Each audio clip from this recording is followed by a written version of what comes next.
at the J.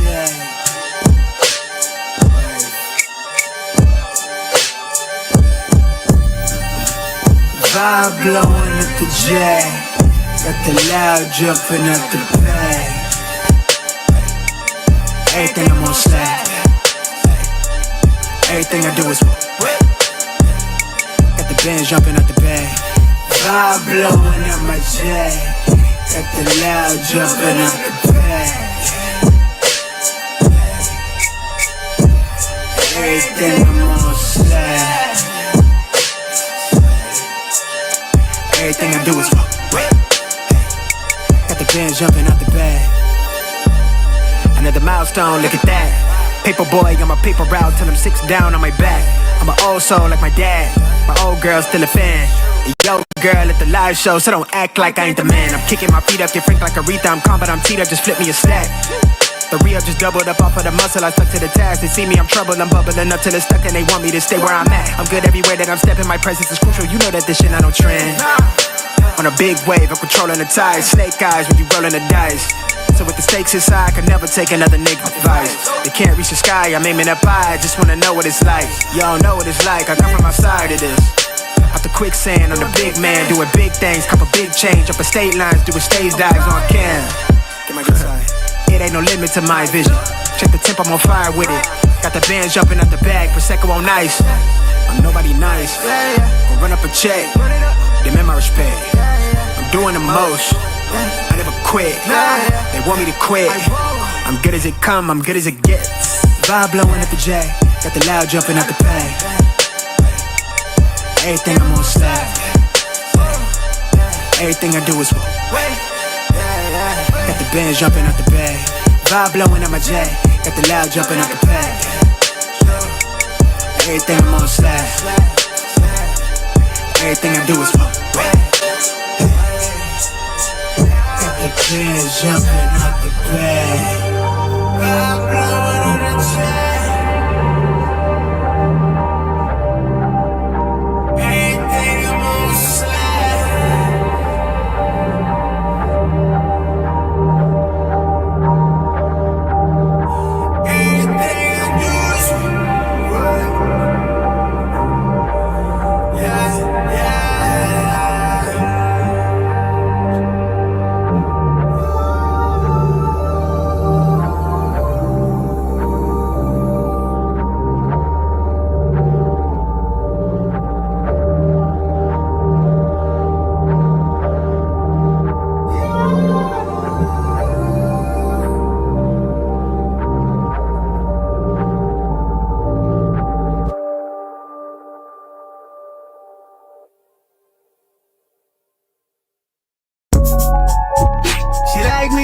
She might be what I need.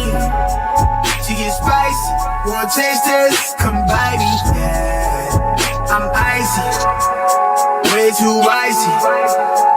I get paper, on big screen, I'm spiky.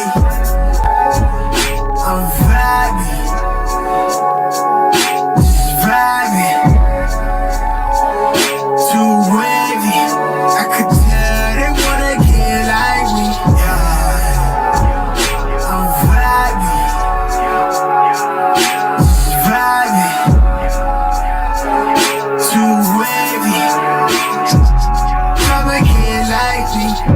I'm never living a bit and I'm timid, straight shooter, I'm dumping the clip that I'm dipping. Hitting the mark with the weightiest art. I rage with my heart and it's right with my wrists.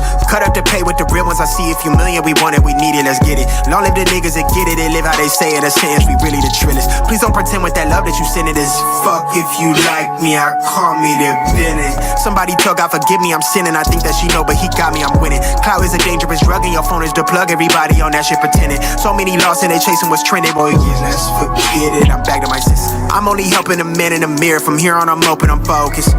Okay, I lied, if you riding, I'm riding, I put on the folks and trust in me. Get with it, come fuck with me. I don't, but it's love, you stuck with me. I'm coming and clutch for me. Get with it, they get lost, ain't nobody touching me, yeah. She like me, she might be what I need. She get spicy, want taste this, come bite me. Yeah, I'm icy, way too icy. I get paper, on big screen, I'm spiky.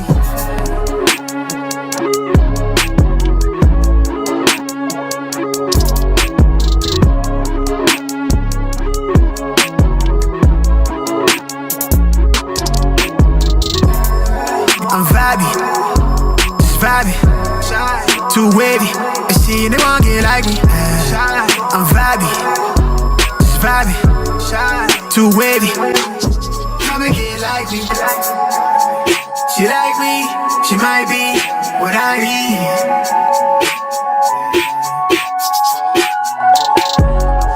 Too icy, way too icy. I get paper, a big screen, I spike me. I'm vibey, just vibey. Too wavy, I can tell they wanna get like me. I'm vibey, just vibey. Too wavy, come and get like me. Before you tell me that I've changed a lot, take a minute to consider a lot has changed me.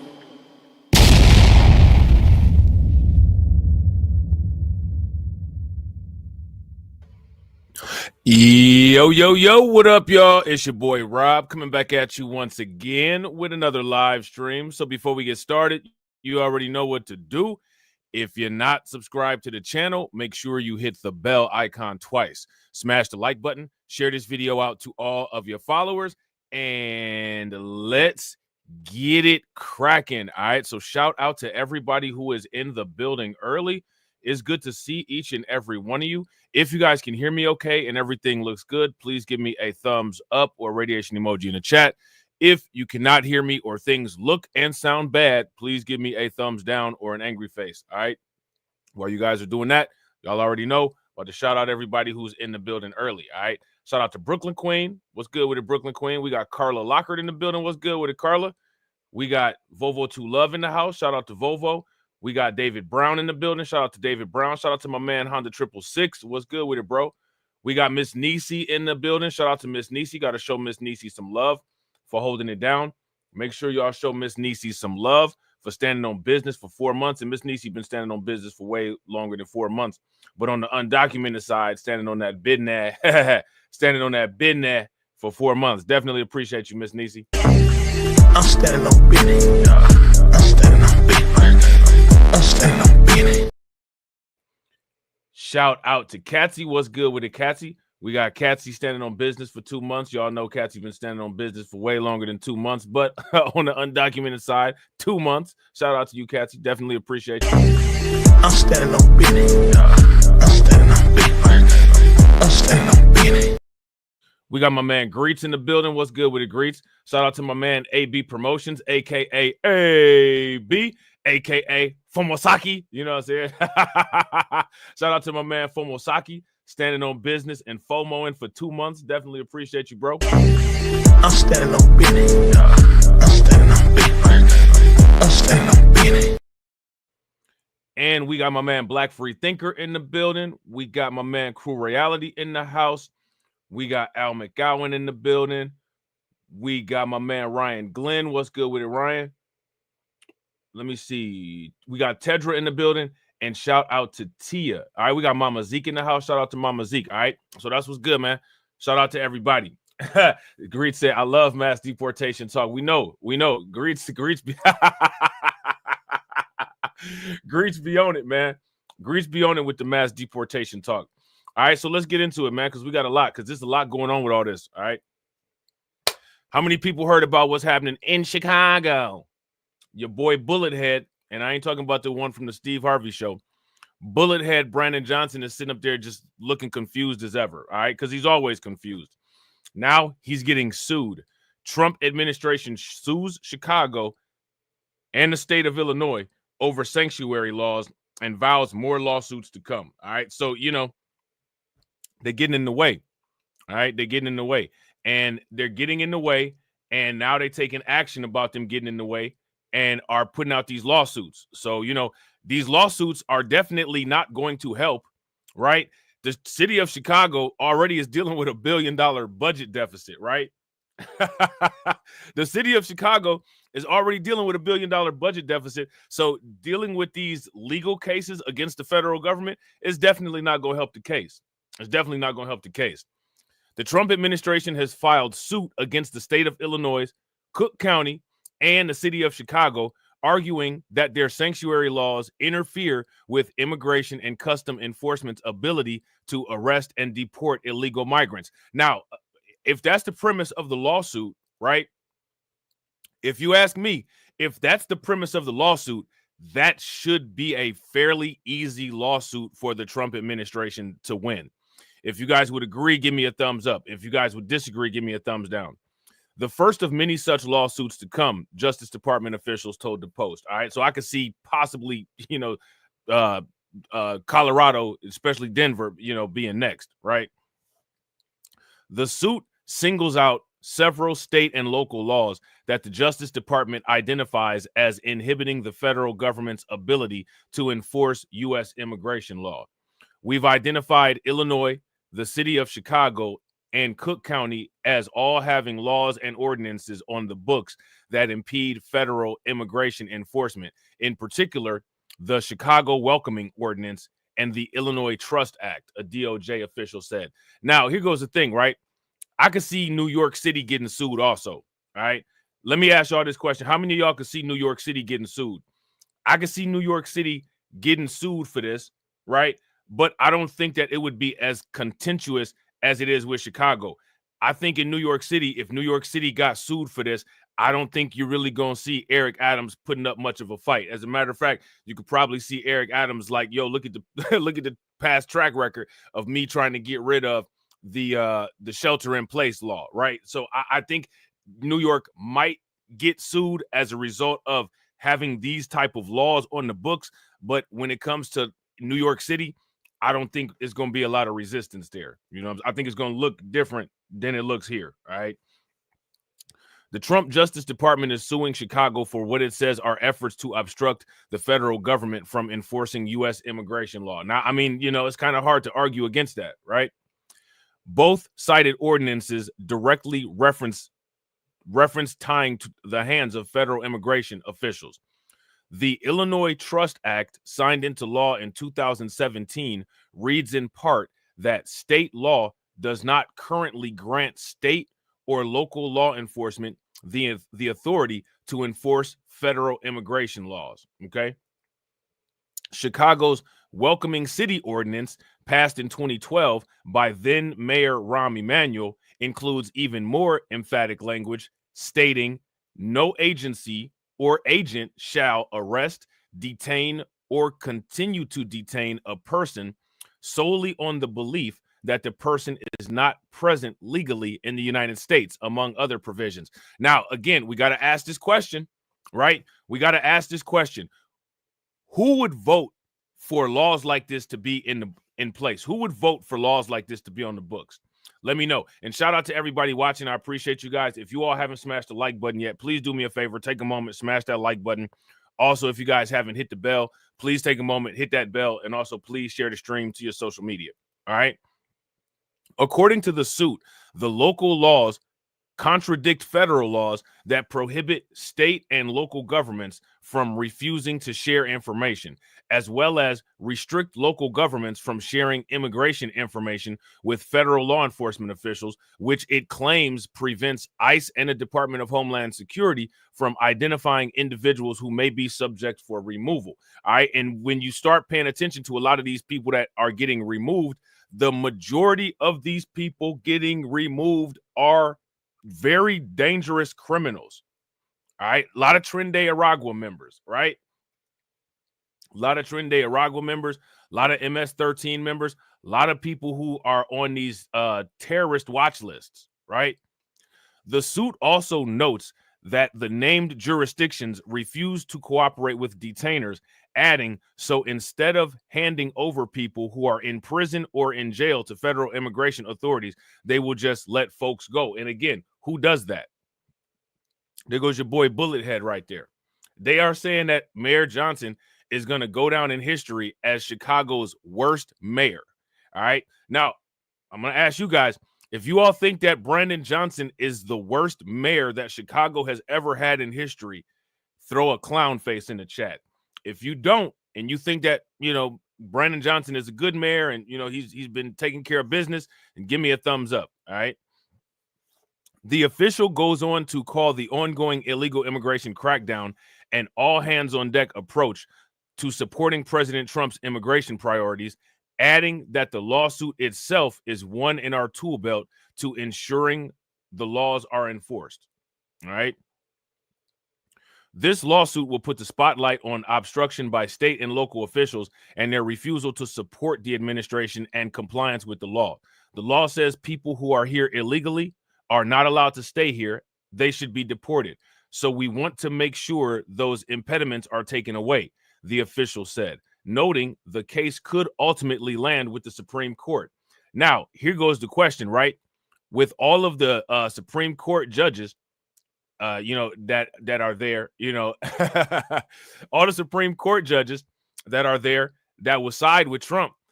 I mean, if it goes to the Supreme Court, what's probably going to happen? These states and localities advertise themselves as sanctuary jurisdictions. They are inviting people here who are illegal, and they're promising to protect them from federal law enforcement, they added.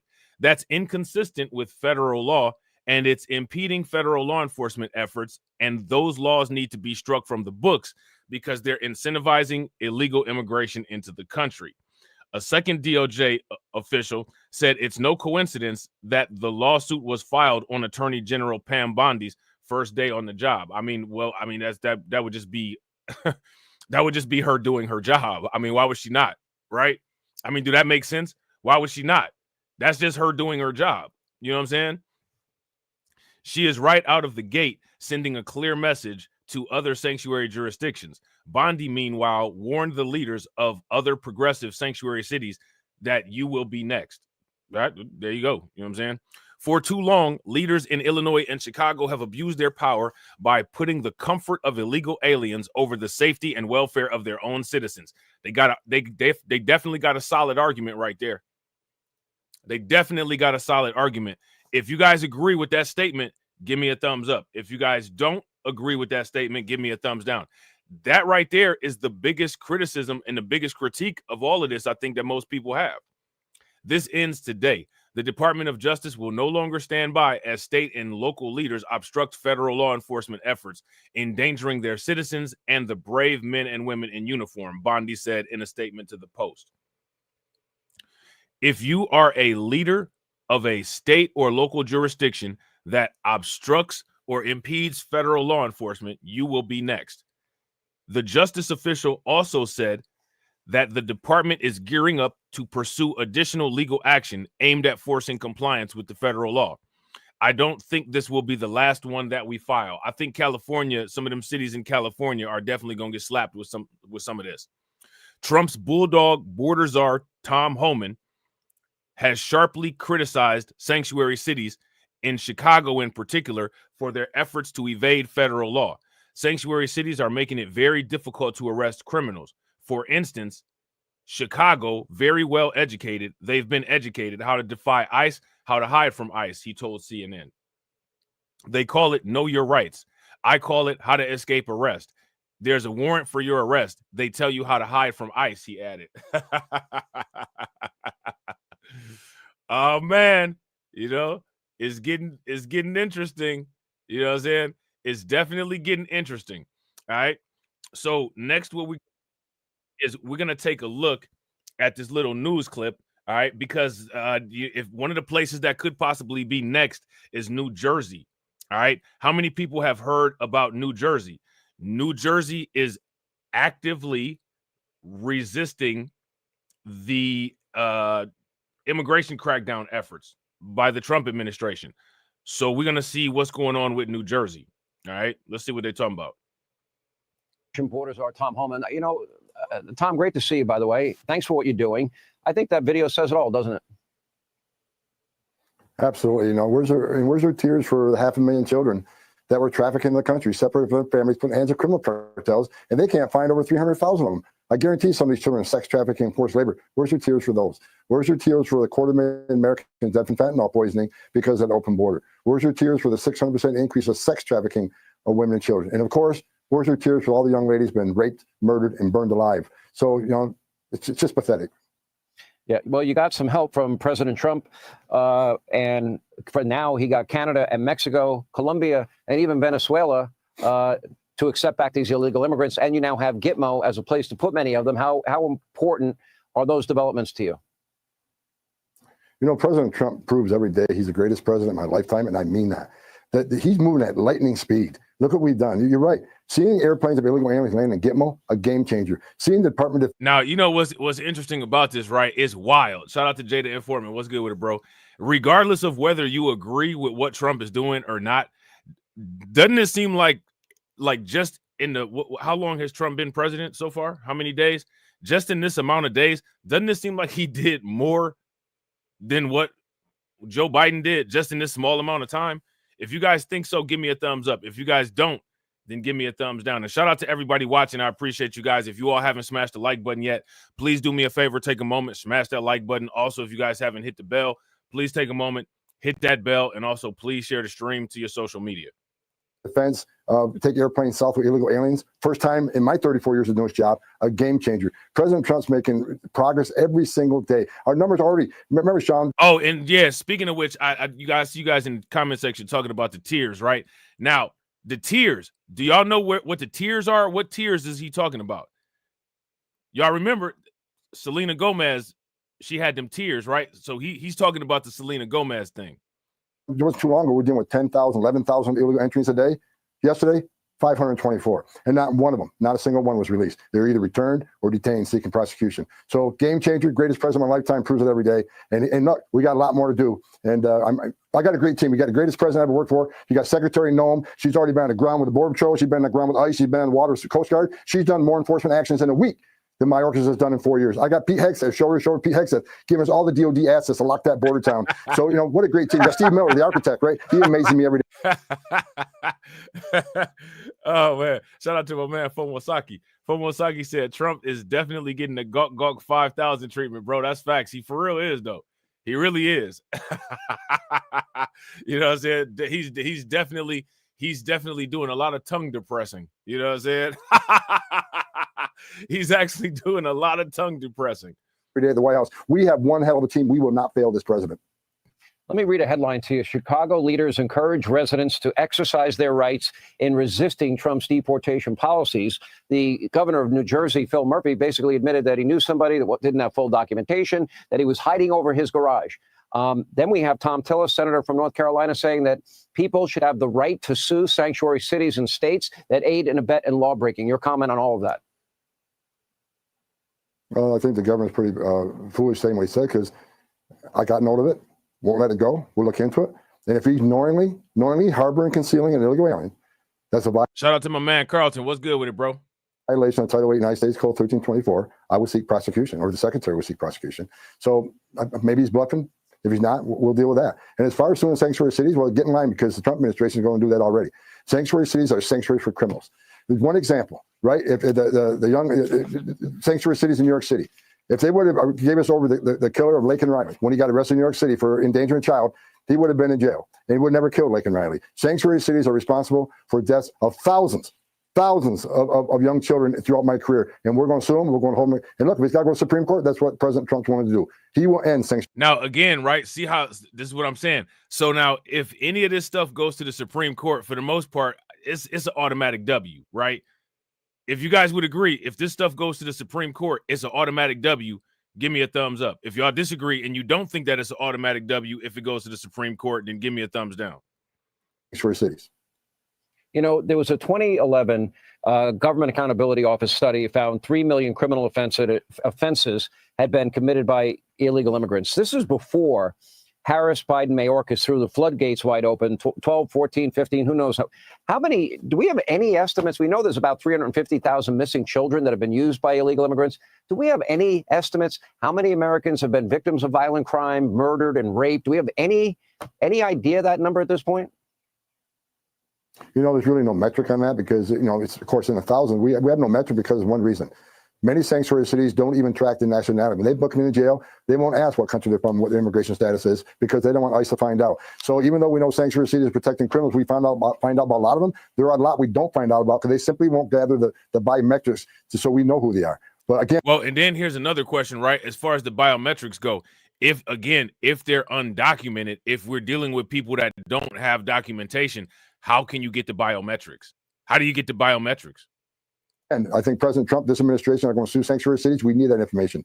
I'll say it again. Sanctuaries are sanctuaries for criminals, bottom line. All right. So what will happen? What will ICE do to the politicians, the advocacy groups, the cities and states that have sanctuary status that are aiding and abetting in the law breaking? What will you do to those people that are openly not just opposing, but helping those people that broke the law and didn't respect our borders and sovereignty? If they openly impede us, that's a violation of federal law. It's a felony. If they knowingly harbor and conceal an alien, that's a felony. We will seek prosecution through the U.S. Attorney's Office. We got a great U.S. Attorney coming in, Pam Bondi. She's all in. So we're going to seek prosecution, Sean. That's what we have to do because they're releasing public safety threats back in the community. Any sanctuary city, any elected mayor, city councilman, a governor who thinks it's a good idea to release public safety threats back in the community to reoffend, it's just ridiculous. We're going to hold them accountable. The Trump administration will hold them accountable through prosecution. Shout out to everybody, man. We are on the 1-to-1 ratio. That's what's good. Make sure y'all throw some 100s in the chat. We got 21 people watching. We got 21 likes. That's what's good. If you guys haven't hit the like button yet, hit that like button. If you haven't shared, make sure y'all share.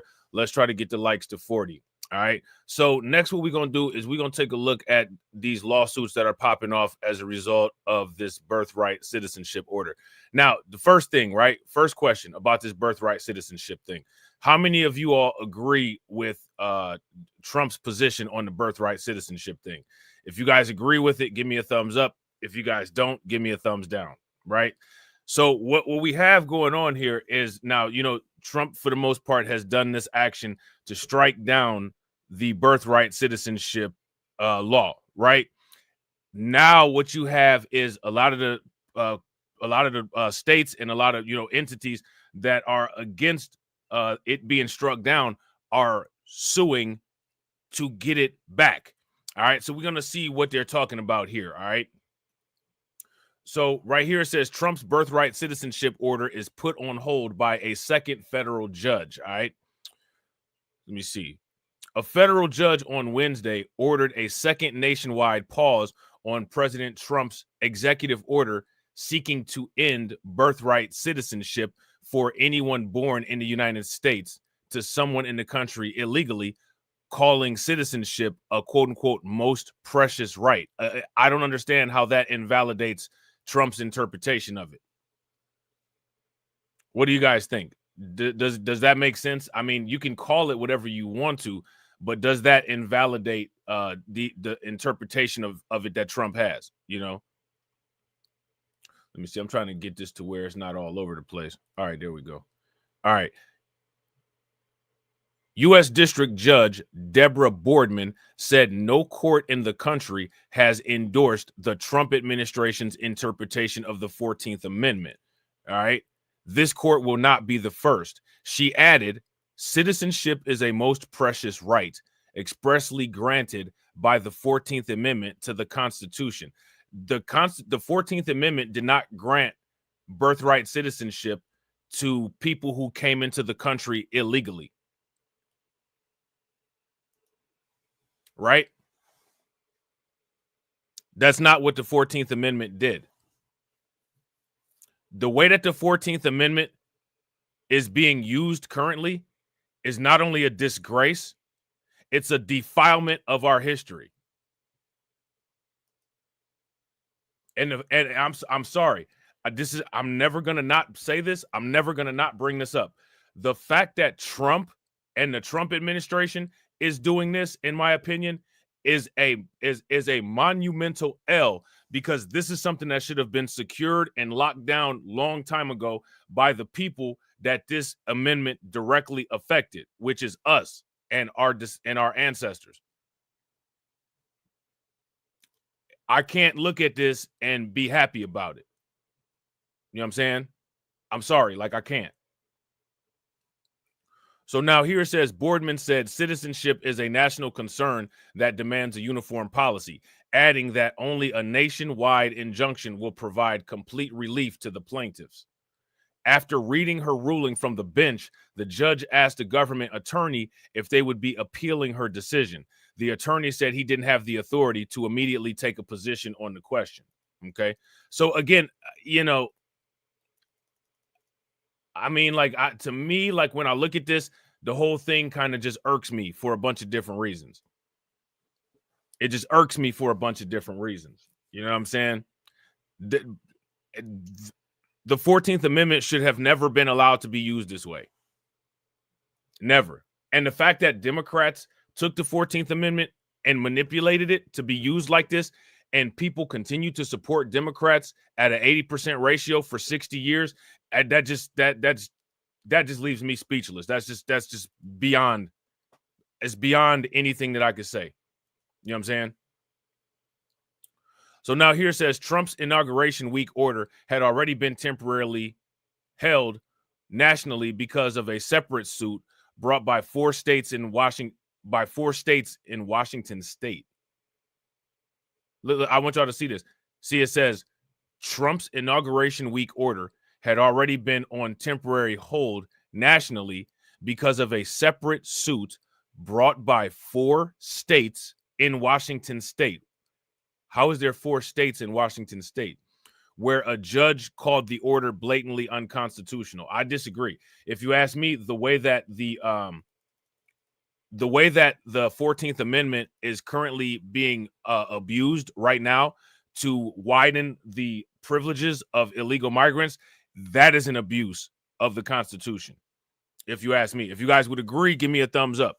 If you guys would disagree, give me a thumbs down. That temporary hold is set to expire on Thursday. Boardman's preliminary injunction puts the executive order on hold until the merits of the case are resolved, barring a successful appeal by the Trump administration. And we may as well call the Supreme Court the Trump administration, right?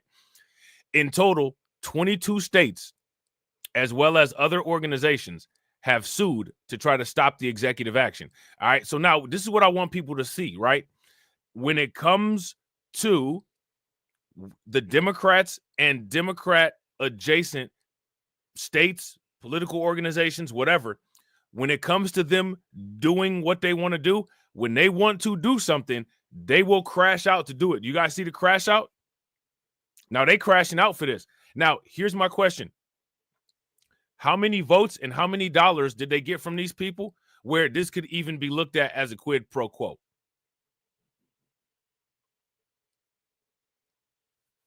That's my question. How many dollars and how many votes have been given from these people, quote unquote, being protected by all this, that it could be even looked at as a quid pro quo? Let me know what you guys think. So this is what people should pay attention to. So people see what the Democrats can do. They see their capabilities. They see how they could coordinate an effort. Now you got to ask yourself a question. When can you look back and see a coordinated effort or, things like this being done for your vote? And this is what's being done for people who not even allowed to vote. Now, based on that, should this political party get any of your support ever going forward? Let me know what you guys think.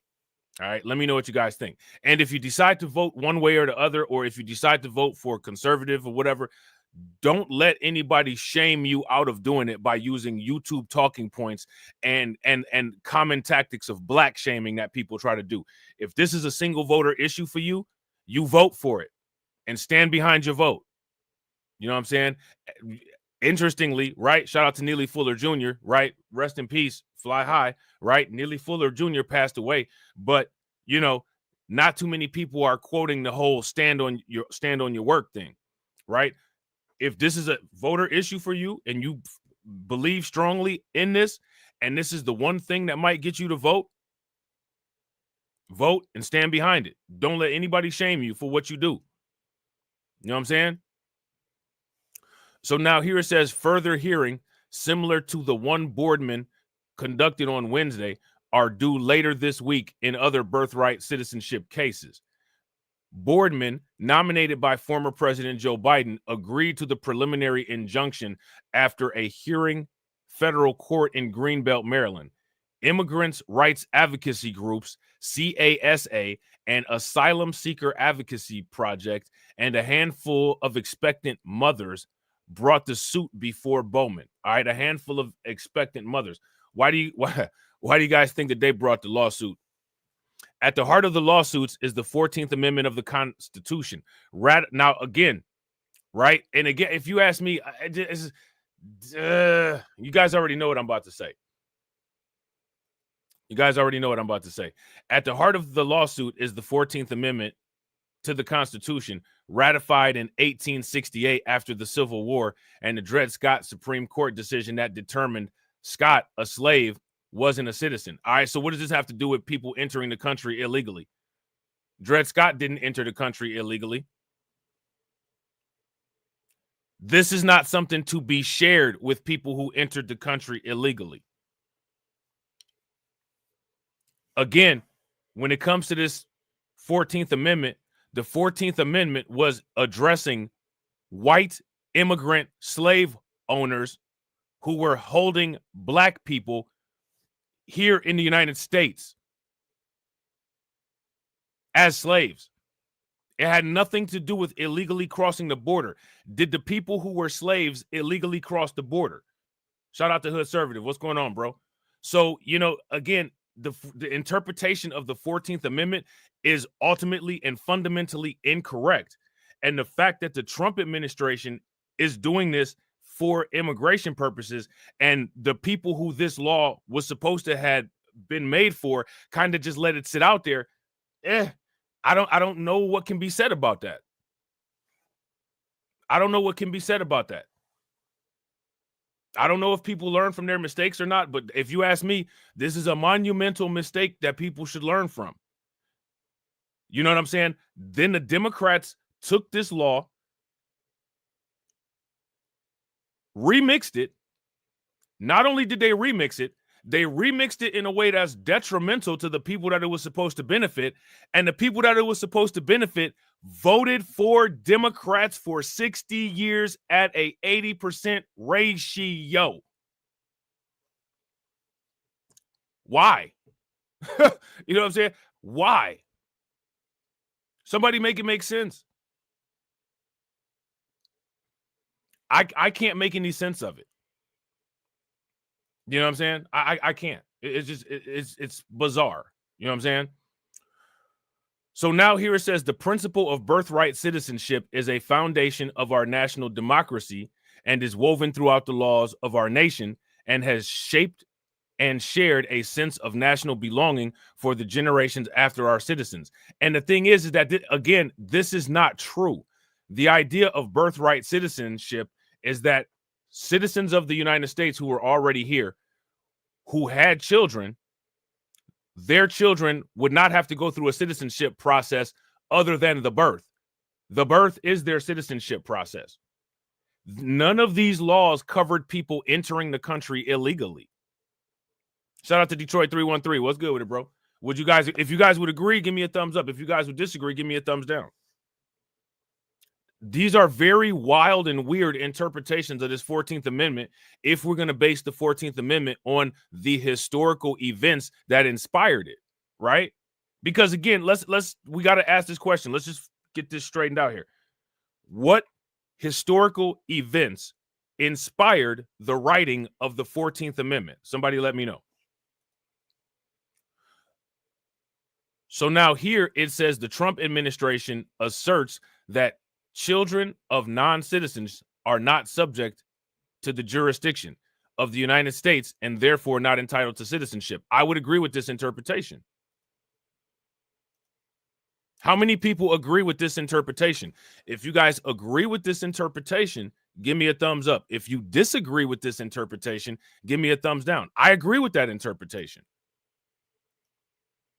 The Constitution does not harbor a windfall clause granting American citizenship to inter alia, the children of those who have circumvented or outright defied federal immigration laws, the government argued in reply to the Maryland plaintiff's suit. And again, I agree. I mean, like, you don't have to have a Juris Doctorate to analyze this stuff. Right? It's pretty basic. It's pretty basic. The 14th Amendment was added in the aftermath of the Civil War. Okay, so this is not debatable. This is not debatable, right?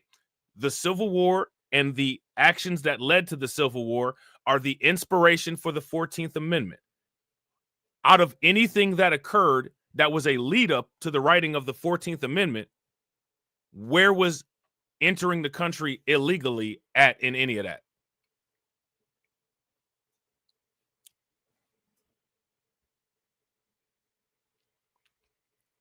Was entering the country illegally any part of that?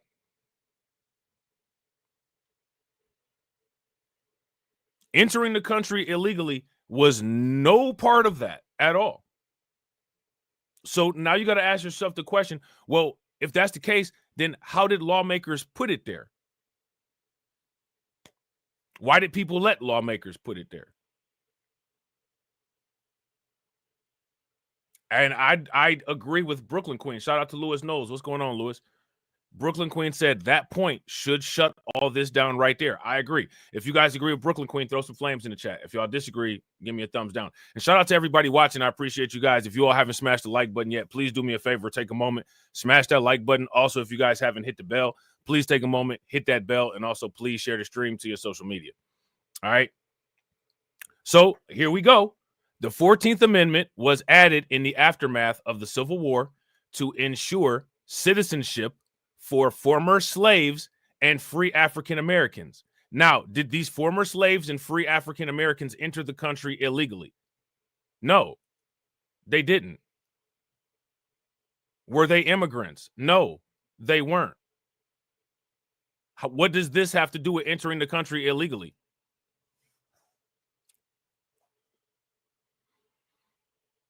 This should be a very easy point to prove. It states all persons born or naturalized in the United States and subject to the jurisdiction thereof are citizens of the United States and of the state wherein they reside. Now, here's where they messed up at. They didn't make this specific enough. So because they didn't make this specific enough, and because the people, that this benefited looked at it and kind of just let it sit there for all these years, they found loopholes and wiggle room. Because if it says all persons born or naturalized in the United States, I mean, all is all inclusive. There's nothing discriminatory on all, right? Now, the thing is, the 14th Amendment was added in the aftermath of the Civil War to ensure citizenship for former and free African American slaves, but it doesn't say anything about African Americans or African American slaves. Right? So this is what happens when you live your life as a spectator and not a participant. You know what I'm saying? Shout out to DSA. What's good with it, bro? This right here. This is what happens when you live your life as a spectator and not a participant. When you watch life happen to you, you watch people take advantage of what you have and possibly take what you have. When you live life as an active participant, you look at this and you say, wait a minute, we need to shut some of these doors on this. And nobody shut the doors on it.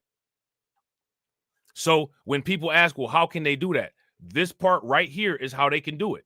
And this is undeniable. When they put on there all persons born or naturalized in the United States and subject to the jurisdiction thereof are citizens of the United States and of the state wherein they reside. Now, you got to ask yourself the question, if this law was written in response to the aftermath of the Civil War, why did they write it like this? That's a question that should have been done in court, not on a YouTube video.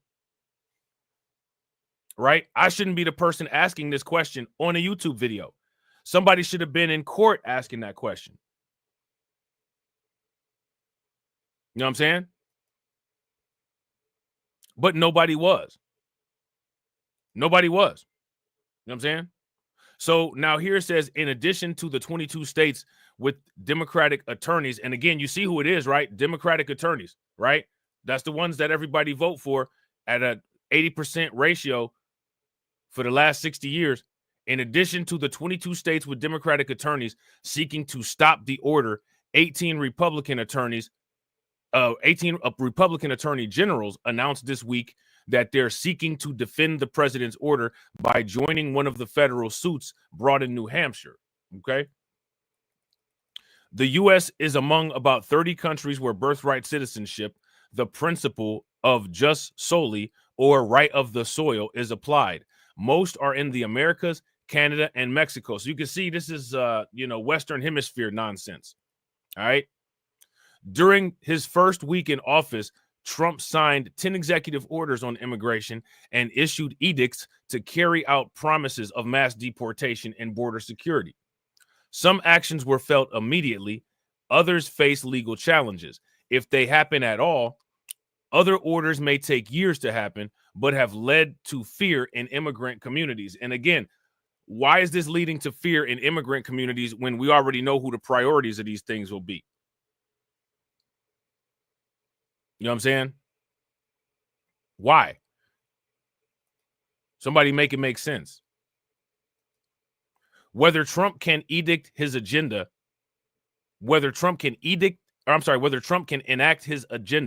could come down to money. Congress is expected to consider funding support soon.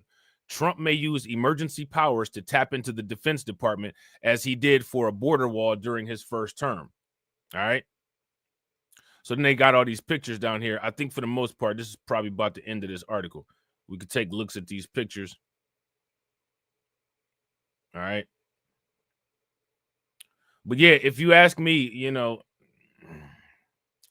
honestly, the biggest problem is the fact that they let that left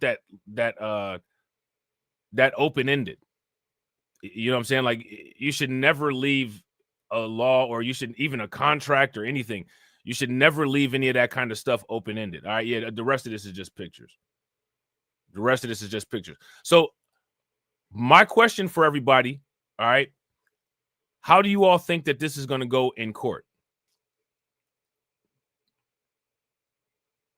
If you ask me, we already know how it's going to go if it goes to the Supreme Court. For the most part, Trump's got the Supreme Court on lock. So if it goes to the Supreme Court, that's it. So the best strategy, the best strategy for the people that disagree with this, that are not in line with it, the best strategy for them would to try to be to get it taken care of before it goes to the Supreme Court. Because once it goes to the Supreme Court, it's a wrap. It's a wrap. You know what I'm saying? It's definitely a wrap once it goes to the Supreme Court. Now, here goes some coulda, woulda, shoulda, right? South Texas District says Border Patrol could board school buses and detain students, all right? Now, if the students are illegal, I don't know what to say, right? The agent, and, they said that the families could get deported, so they just get the students and then get the families, and then they'll be in Gitmo, right? The agents could ask students about their citizenship, the letter stated. All right. A Texas district is warning parents of Border Patrol agents boarding school buses to question students on their citizenship. The Alice Independent School District posted a letter sent to parents in a now deleted Facebook post on Wednesday, February 5th. Why did they delete the Facebook post? Why did they delete the Facebook post? You know what I'm saying? The letter alerted staff and parents of agents possibly boarding school buses carrying students to extracurricular activities at highway checkpoints in and out of the Rio Grande Valley. Alice ISD Superintendent Alasia Trevino strongly encouraged families to be aware of the potential implications of the encounters. All right. Now, what about the potential implications of coming into the country illegally? What about those potential implications? Do those matter at all? It's amazing how that's just never even called into question. Would you guys, if you guys would agree, it's wild how that is just never called into question. We just won't deal with that. We just won't discuss that. We just won't talk about that. But that's what got us here, right? If a student is to be found without proper documentation, they may be removed from the bus, detained, and possibly deported under current immigration policies, Trevino said. Additionally, if a student provides false information regarding their citizenship and it is later discovered, this could result in a permanent bar to future U.S. citizenship. I don't understand why that's a problem. Does that make sense? Does anybody else? I mean, like, I'm kind of confused there. Shout out to everybody watching. I appreciate you guys. If you all haven't smashed the like button yet, please do me a favor, take a moment, smash that like button. Also, if you guys haven't hit the bell and subscribe to the channel, please take a moment, hit the bell, subscribe to the channel, and also please share the stream to your social media. All right, here's the letter. Alice Independent School District. All right. Alice ISD is reviewing the student travel waivers and may update them to include language advising parents of the possibility. The district said it is considering additional measures, such as having designated chaperone vehicle travel with the school buses. I mean, what is that going to do?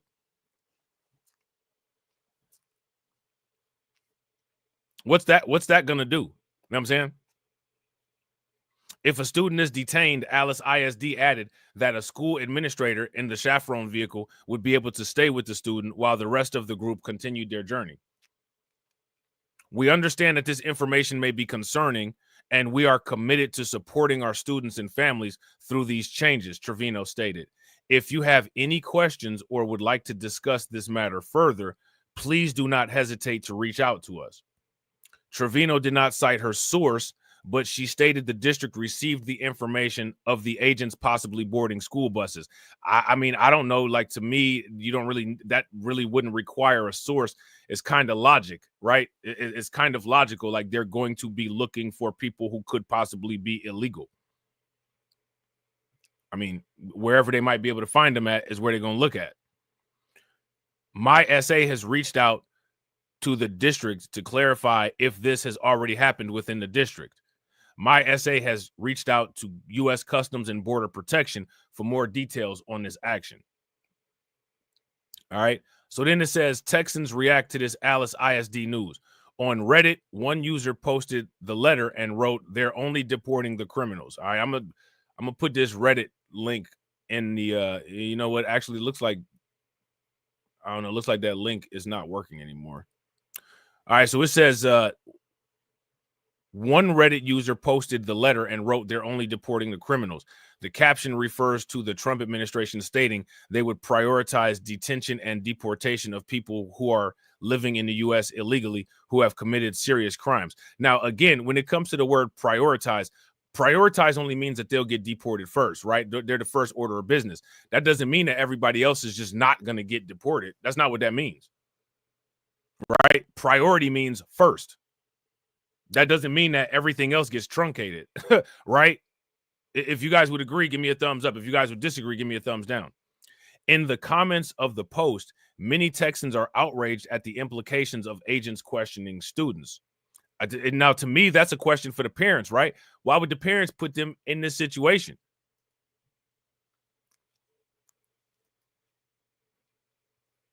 My kids can't even be trusted to turn in a doctor's note to the attendance office, much less keep track of her citizenship papers on a trip to the art museum, Pecan 76 wrote. Well, I don't know why that is, but, you know, when I had to turn in notes about attendance, I was expected to do it, regardless of what grade I was in. You know what I'm saying? Like, I mean, really, that's not really something that's difficult. If you're sick and you go to a doctor's appointment and the doctors give you a doctor's note, you turn in a doctor's note, regardless of what grade you're in. Like, what, really? Why are we interrogating minors? They don't know their rights. Well, I'll tell you what, if they can make the decision to change genders, why can't they answer a question about immigration?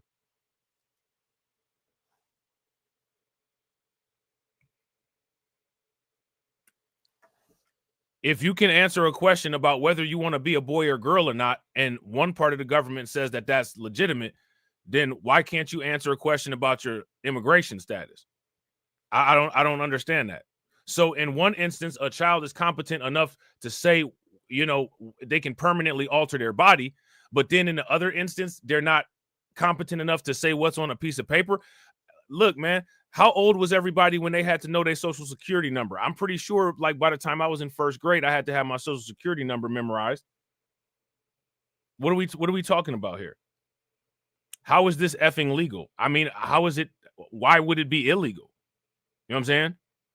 Well, Texas and America voted for this, so let the people suffer the consequences for a bit. Wales 2 commented. I mean, nobody's really suffering any consequences except for people that broke the law and people that incentivize these people to break the law by hiring them to work at their businesses for low wages. And those people don't even get in any type of trouble. They just let them do it. All right. Now, check this out. There was this situation that took place in Utah. How many people heard about it? There was an individual, and I'm not exactly sure of his immigration status, so I don't want to just say, whether what his immigration status was, but he was at some type of traffic court, and guess what happened to him? Take a while. Guess what happened to him? Ice froze him. You know what I'm saying? Ice froze him. You know what I'm saying? Shout out to Katsy. I appreciate you, Katsy. Make sure you guys show Katsy some love. Throw some flames, some radiation emoji, and some ducks in the chat for Katsy for funding the organization. Definitely, definitely appreciate it. Katsy funding the organization, and she bought y'all lunch. How do you think that we fund this organization, huh? We're not exactly the March of Dimes. So don't push me, ain't Donald Trump trying to grab him by the... Said it was some Haitians, somewhere out in Springfield. Women doing cartwheels. Have you seen Garfield? Have you seen Snowball? This about to snowball. I'm about to go off. I can't let this go on. Miss me like an airball. Tell me when my cat is coughing up like a hairball. I gotta tell them if they even put the fingernail on Santa's little helper to turn them to hamburger helper. Somebody better help them, cause I'm going to jail for showing them fellas helter skelter. Usually I'm content, but if you touch my dog, then I'm turning into John Wick. I'm lit. Bird better drop it. If you touch my pet, then I'm pulling up like cross. Gone overseas where they said Hello Kitty, but it ain't there, it's right here in your city. When I turn my back, now the cat goes missing in the where my peoples is at. Does anybody know where he took when that? Cause I heard they putting claws on felines, I'm mad. And my cat disappeared just like Felix the cat. And they got paid back. Thought she was a goner, but the cat came back. If you ain't a pussy cat, say drop that cat. Drop that cat. Drop that cat. Got paid back. Thought she was a goner, but the cat came back. If you ain't a pussy cat, say drop that cat. Drop that cat. Drop that cat. They're eating the dogs. They're eating the cat. Eat the cat. Drop that cat.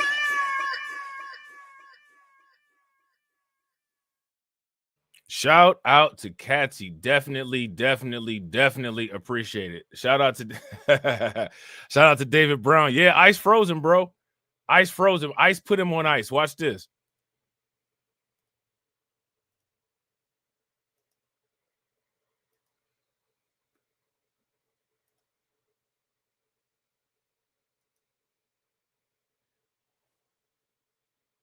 After you talk with the attorney and decide how you want to handle this case today, I'm going to have to take you into custody because ICE has given an order that we're supposed to take you into custody. You see, that's wild. He thought he was about to be in and out. Nope. To custody because ICE has given an order that we're supposed to take you into custody. So I'm ordering you not to leave the courthouse. But I do want to at least give you the benefit of talking through your options with an attorney. Shout out to Jesse. What's good with it, Jesse? I personally feel bad that we're going to have to take you into custody. That isn't my choice or decision, but it's something under federal law that I'm going to have to follow.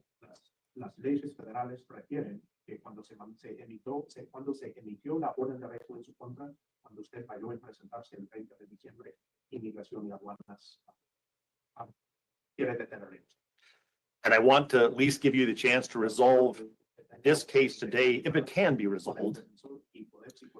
Now, this is some judge in Utah, and the judge's name is Judge, it looks like Stuckey, Stucki. Let me see. Yeah, Stucki. So that it doesn't result in any future warrants or problems. Well, don't thank me. I am sad. 3 states.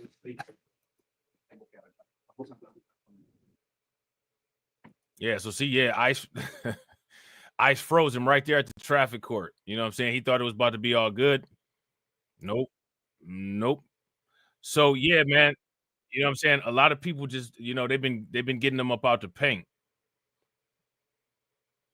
They've been just getting them up out the paint. Let me see. Hold on real quick. Yeah. All right. So check this out. In Durham, a green card holder was detained by ICE, and he's facing deportation charges as a result, or he's facing deportation as a result of some drug charges that he had. All right. So we're going to take a look at this real quick.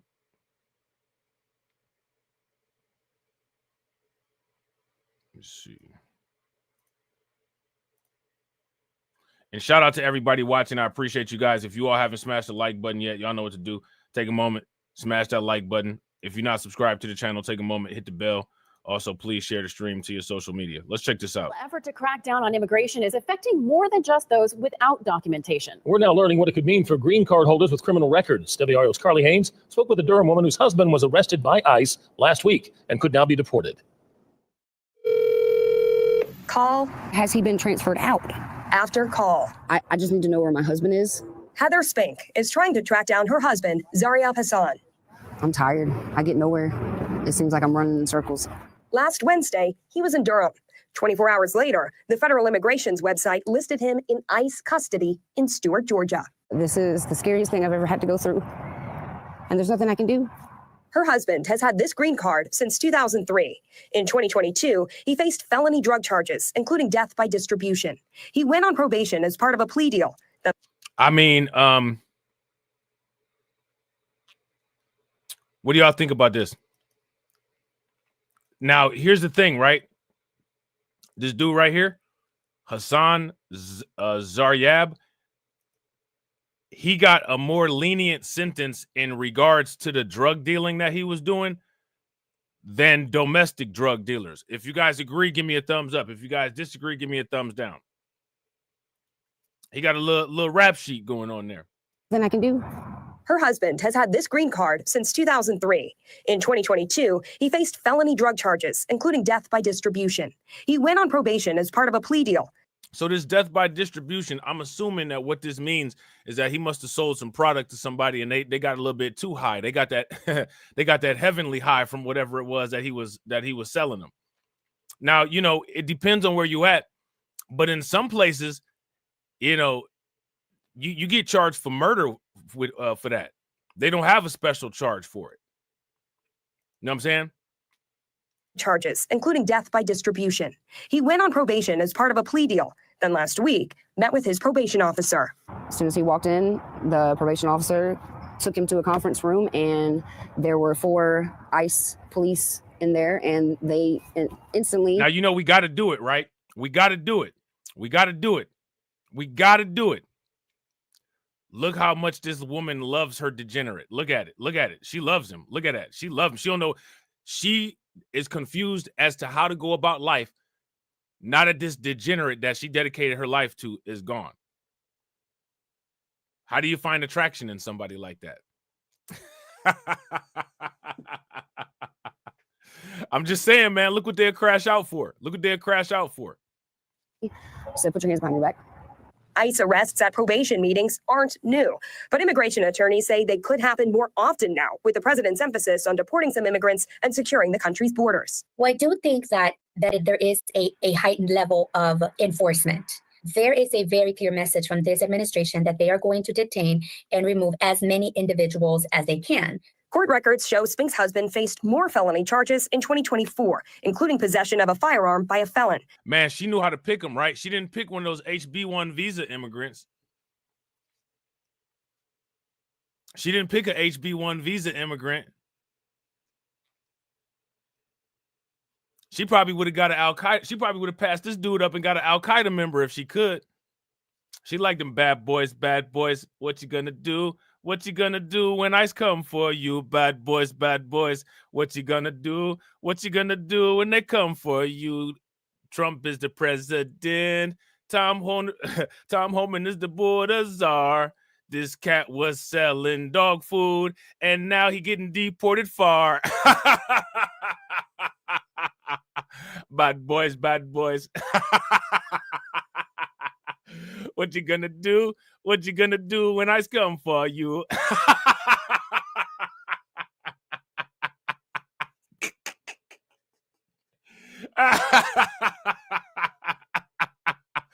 Oh man, they better get Will Smith and Martin Lawrence on this, man.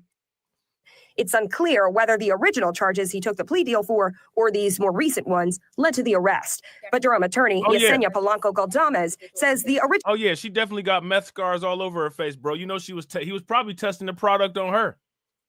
You know what I'm saying? Probably, when you're a trap queen, date night is a little bit different. You know what I'm saying? He's probably testing the product out on her. Original drug charges could still be grounds for deportation. What happens is that the individual may not really appreciate or comprehend the consequences of their plea, and they agree to either accept a plea agreement where they plead guilty or maybe a deferred prosecution for an underlying crime that makes them deportable. We asked immigration. I mean, like, to me, it's just, it's crazy. Here's what the crazy thing is, right? It's crazy that we're not focusing on the fact that, like, this dude is clearly a career criminal. Would you guys agree? If you guys would agree, give me a thumbs up. If you guys disagree, give me a thumbs down. It is clear that this dude was a career criminal. And we're not focusing on the fact that, he had a lot of charges. So just imagine what else he's going to do if allowed to remain in America, right? With the time that he had in America, he racked up a lot more criminal charges than the majority of Americans who are here in America their entire life. Nah, you know what I'm saying? We just got to, it's just so unfair. It's just so unfair. I think it's unfair that he got a pass on these crimes.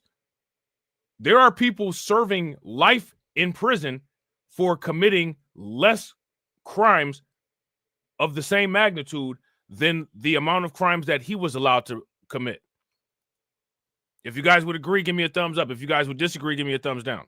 Attorney Chris Barnes about the timeline.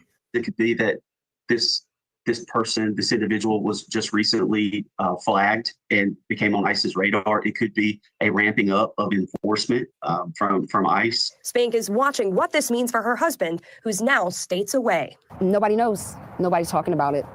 So here we are. Carly Haynes, WRL News. All right, so there's that. All right, so now next what we're going to do is we're going to take a look at this, right? Because this is an individual who had a lot of criminal charges, right? Now, this next one, allegedly, right? Allegedly, this individual here had no criminal record. However, he was undocumented, right? So, I don't know why they don't count the undocumented thing as being a crime, because it clearly is. But this is an individual who he had the crime of being undocumented, right? But I guess what you would consider no other crimes that he had. And, ICE froze him. ICE froze him and got him up out of there, too. Local 10, a family man escorted out of his own home today, surrounded by heavily armed agents. Local 10 learning the man has no criminal record and has been paying taxes. And Local 10's Christian Del Rosa live now in Coral Springs with concerns coming from his loved ones tonight. Christian. This man has been living in this gated community here in Coral Springs for the past 15 years. He works as a handyman. He works overnights at a warehouse. He never thought he would be a priority for ICE agents who came out here today with intimidating force, took him into custody, and now loved ones fear he will be deported.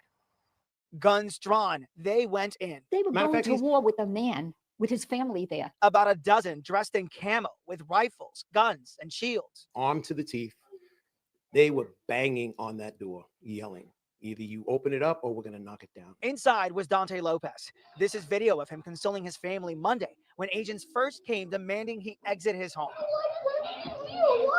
His son in distress, Lopez followed his attorney's advice and stayed inside. But Wednesday, his daughter says he was shaking. They sounded like mad.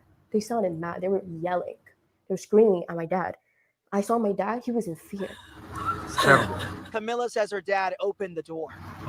How many guys do they need? Neighbors recording as agents took him into custody. They just took him. Like, it's so unbelievable that you need so many people. What do y'all think about this? What do y'all think about this? Let me know what y'all think about this. With guns, dressing up like they're going to war. for one person. Coral Springs police escorted the federal agents into the Kensington Green neighborhood around 1:30 in the afternoon. Shields, for God's sake. Shields? What's he gonna do? My dad doesn't own a gun. We spoke to Camilla's dad earlier this week. Lopez telling us how he was once deported after his visa expired and re-entered the U.S. illegally after his life was threatened by guerrilla warfare in his native Peru. I didn't know what to do. Hey, look, so against, I mean, you know what I'm saying? Like, so they just admitted it right there. He entered the country illegally. And again, he's entering the country because of some guerrilla warfare going on in Peru. You know what I'm saying? I mean, what happened if you're homeless, are you allowed to just bust into somebody else's house and live there because they got heat and you might freeze outside? If you are, give me a thumbs up. If you're not, give me a thumbs down. I mean, like, the justifications that are being used is kind of interesting how they're just letting this fly. To Camilla's dad earlier this week, Lopez telling us how he was once deported after his visa expired and re-entered the U.S. illegally after his life was threatened by guerrilla warfare in his native Peru. I didn't know what to do. Since 2022, the father of three has been checking in daily with ICE as he awaits due process in hopes of being granted asylum. Lopez does not have a criminal record. Doesn't even have a speeding ticket. Immigration attorney Joel Lamuse. That should not have happened. If the person is completely abiding by the rules, he's been doing his check-in, he's not a threat to the community, he should be allowed to stay home and await his proceedings. So what's supposed to happen next? He should receive a credible fear interview as soon as possible, recommended within 10 days. Do you think that's actually going to happen? Absolutely not. With the backlogs that the government has right now.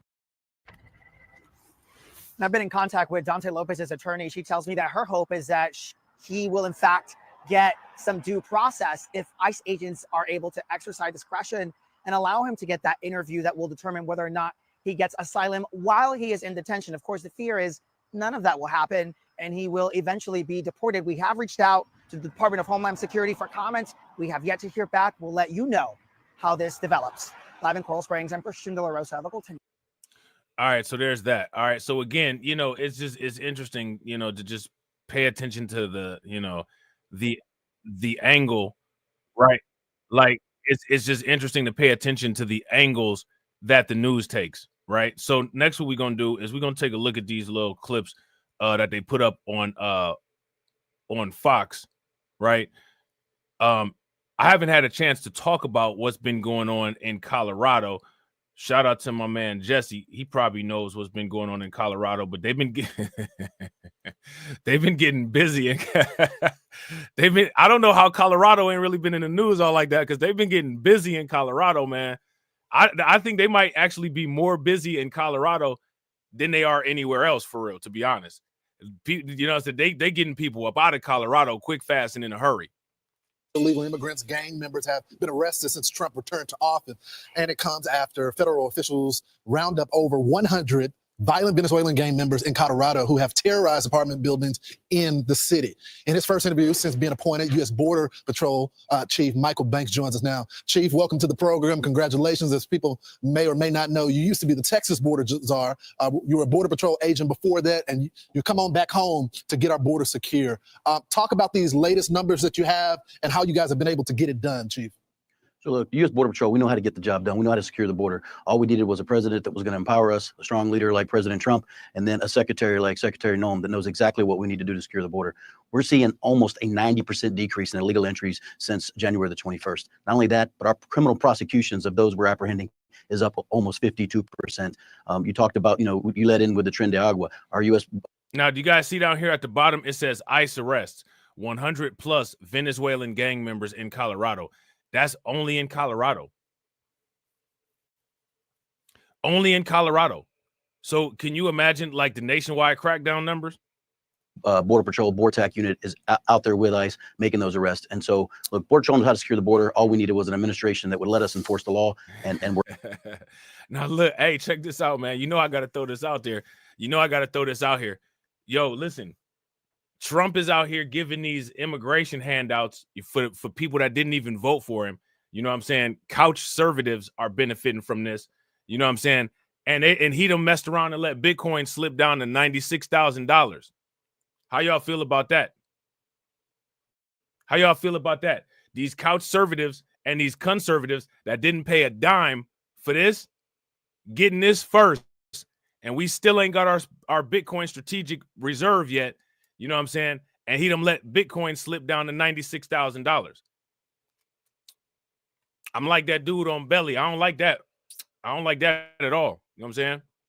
We're out there and we are seeing phenomenal gains on the border. So, Chief, let's talk about that, because I was made aware through some of my sources within the community that are out there on those raids yesterday that there were some leaks from local media that tipped off the local activists on the ground, and it made your jobs difficult. But this is also an officer safety issue. You got all these tactical units going in for a reason in a stack, because you got criminal aliens that are on the street that have weapons, that have grenades, that have all type of things. Talk about the leaks that have been going out from the media. And so, you know what? It's just irresponsible. The fact is, we're going after known criminals. Facts.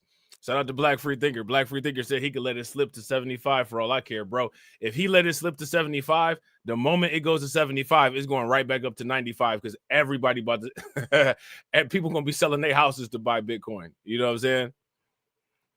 We are targeting criminals, and leaking and letting them know we're coming is creating more of a danger for not just our officers and agents, but for the very communities that we're trying to enforce and make safe and secure. You know what? It's just irresponsible to be communicating ahead of time what we are going to be doing in a law enforcement operation.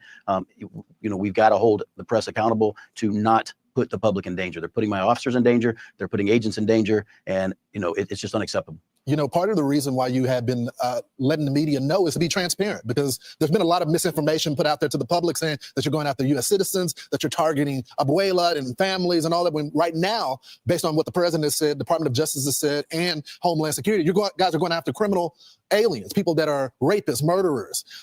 I've been told by some of my sources that you guys are considering a media blackout because it's putting your officers' safety at risk right now. And if that's what it takes to ensure the safety of my Border Patrol agents and the community. Now, let me ask y'all this question. How do y'all feel about a media blackout? They're talking about doing a media blackout because they're saying that the media is putting them at risk. Hey, if you ask me, I'm against the media blackout. You know what I'm saying? They need to be transparent. You shouldn't, if you ask me, you shouldn't ever make any excuse to add opacity to what you're doing after you've promised the public transparency. You know what I'm saying? So, you know, as far as the media blackout goes, I don't know, man. I don't know how in one instance you can say, yeah, it's okay to have a media blackout, and then in the other instance you like, okay, well, we got to be transparent. We got to be transparent. You know what I'm saying? That's what we'll do. And I can tell you that it's just nonsense. It's rhetoric that we're targeting. You know, there was a news report that we're going to target school buses and children on school buses. It's absurd. And if you want to talk about abuelas, my abuela is a naturalized citizen from Mexico. We're surely not targeting abuelas. We're not targeting U.S. citizens. We're not targeting people that are in this country illegally, right? We don't have the authority to go after someone in this country illegally. We're targeting criminals and those that have broken the law by entering the country illegally. So, Chief, one of the things that you have at your disposal now is an AG and Pan bond. I mean, like, I ain't trying to be funny, man, but call it a grandmother. We're in the United States. Abuela is Spanish. We're in the United States. It's a grandma. You know what I'm saying? I mean, I ain't trying to be funny, but like somebody need to get, you know, like, hey, bro. I mean, you got a abuela when you're speaking in Spanish, but this is the United States, and the official language of the United States is English. You have a grandmother. You know what I'm saying? My thing is, if we're gonna do this, it should be consistent across the board. You know what I'm saying? Who is going to follow the law. And she laid out her day one directive, which included eliminating cartels. In a new memo, she revealed that the Mexican cartel targeting Border Patrol agents with drones, explosives. I was just down there at the border with you. And now, do you guys remember I did the video about a week ago where we were talking about how there was warnings about the explosives and all that the cartel was putting down at the border. And that's the video that they gave me a copyright strike on. YouTube took that video down. Now that video is still up on Rumble, right? But YouTube took that video down. the Secretary of Defense. Tell me what you're going to do to keep your officers safe as a result of the cartel being frustrated with y'all's work so far. And so as we expect, when we push hard, the criminals are going to push back, and we're prepared for that. We're trained. We've got the equipment and the technology to support us. Our officer safety and our agent safety is number one. And so, we're not going to tolerate that. But going back to what the new AG said in Pam Bundy is, you know what? We need the support of the DOJ to actually prosecute these individuals. If there's an assault on an agent, there should be no question that that agent can be processed or that criminal is going to be processed to the full extent of the law. Consequence has actions. And the reason why we've seen an almost 90% drop is because people now understand that they're not going to be caught and released. They're going to be caught, they're going to be prosecuted, and they're going to be processed and removed. It goes for the same thing for anyone who's willing to put their hands on one of my agents. The U.S. Attorney's Office has got to prosecute these individuals to ensure they send a clear message. You will not lay a hand on an agent, or you're going to feel the full brunt of the U.S. government. You guys got an excellent team. You're working together. Y'all have known each other for years. And part of the reason why the cartel is upset is because their tunnels are now filled with concrete. A lot of their contraband has been taken away, and their entire criminal enterprise of getting people across the border has been disrupted, and the drugs have as well. Chief, stay safe. Please give my regards to your men and women out there. Thank you, sir. Thank you. So yeah, so it's very interesting. And again, if you ask me, it's it's just very bizarre, right? It's just very bizarre that so many people have a problem with this. You know what I'm saying? Shout out to everybody watching. I appreciate you guys. If you all haven't smashed the like button yet, please do me a favor. Take a moment, smash that like button. Also, if you guys haven't hit the bell, subscribe to the channel, hit the bell, subscribe to the channel. All right. Also share the stream to your social media. All right. So now what we're about to take a look at is some of these initial images of the Guantanamo Bay deportations. I go like we living in a clown world, man. The Guantanamo Bay. How do you let it get this bad, man? How do you let it get this bad? How do you let it get this bad? We about to look at these Guantanamo Bay deportation pictures. There's a lot of space to accommodate a lot of people, yeah, so we're going to use it. President Trump planning to expand Guantanamo Bay to hold up to 30,000 illegal immigrants. This as the first flight of detained migrants landed there yesterday. A senior defense official tells Fox the military jet had 10 migrants on board, and ICE agents are assigned to guard them at the detention facility. Senate Republican Conference Chair Tom Cotton with reaction coming up. Meantime, Texas is reporting that daily encounters at the border are dropping sharply. Brooke Taylor has the new numbers from Dallas. Hi, Brooke. Hi, Dana. Yeah, these are the lowest numbers we have seen in years. And when you compare this to what we saw during Biden's final week in office, well, it's even more striking. So on Monday, Texas DPS releasing these new numbers. They had 446 encounters across the southern border. So now check this out. Why are the numbers going down so low? Why are the numbers going down so low? What's going on? The numbers are sharply decreasing. Why is that? Not because of that monolith vote. Just 98 in El Paso, 58 in the Del Rio sector. During Biden's final week, the daily encounters range from 1,200 to 1,400.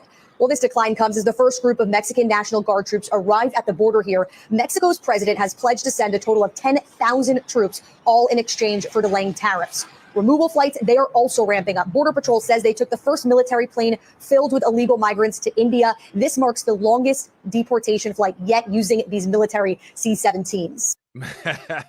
They got logistics going on.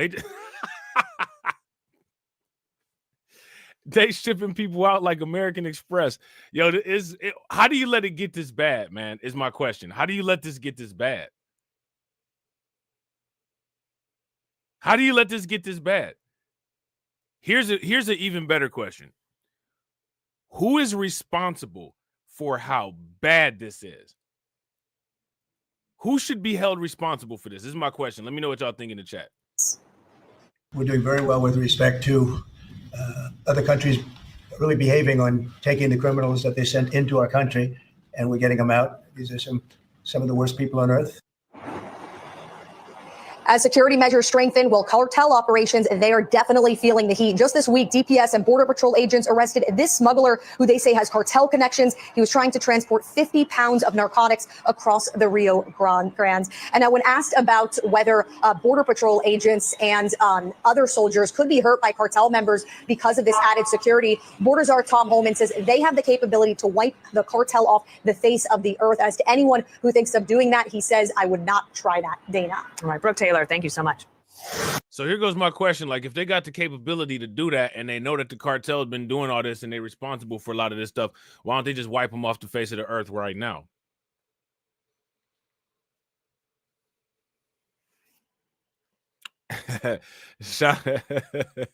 I'm with Black Free Thinker. This is the Lith's fault. I'm with Black Free Thinker. This is the Lith's fault. Throw the monolith emoji in the chat. This is the Lith's fault. So we have seen a lot of combined agency efforts in some of these confrontations, and we are watching this play out right now. This is DEA helping DHS, the Department of Homeland Security, serving search warrants at multiple. See, this is what I'm saying. They've been busy in Colorado. You haven't really heard very much about Colorado, right? You haven't really heard a lot about what's going on in Colorado, but they've been busy in Colorado. A lot of Tren de Aragua activity out there. You know what I'm saying? Lots of Tren de Aragua activity. They took over those apartment buildings out there. It's wild out there. I think the mayor out there, I think it was in Aurora. The mayor's name is Michael Kaufman, if I'm not mistaken. Multiple locations in Denver, Colorado. Also, we saw some video from the early hours when it was still dark out of similar operations going on in Denver, similar to what we've seen across the country. We'll keep a close eye on it, and we will continue. Yeah, I mean, like, I ain't trying to be funny, man, but look at this, man. Shout out to Carlton. Shout out to Brooklyn Queen. It's arguable. You can arguably say that the monolith vote has contributed to the United States damn near being in a post-apocalyptic state. The monolithic vote is it's a destructive force. Look at this. They got the military coming in, flying people to Guantanamo Bay because as a result of, all of these just wild politicians and political ideas that the Lith has been supporting at an 80% ratio for 60 years. You know what I'm saying? Like that, if you ask me, like that cannot be ignored. That can't be ignored. To report on these developments, but a lot of action with these agencies across the country, and this focused in Denver today.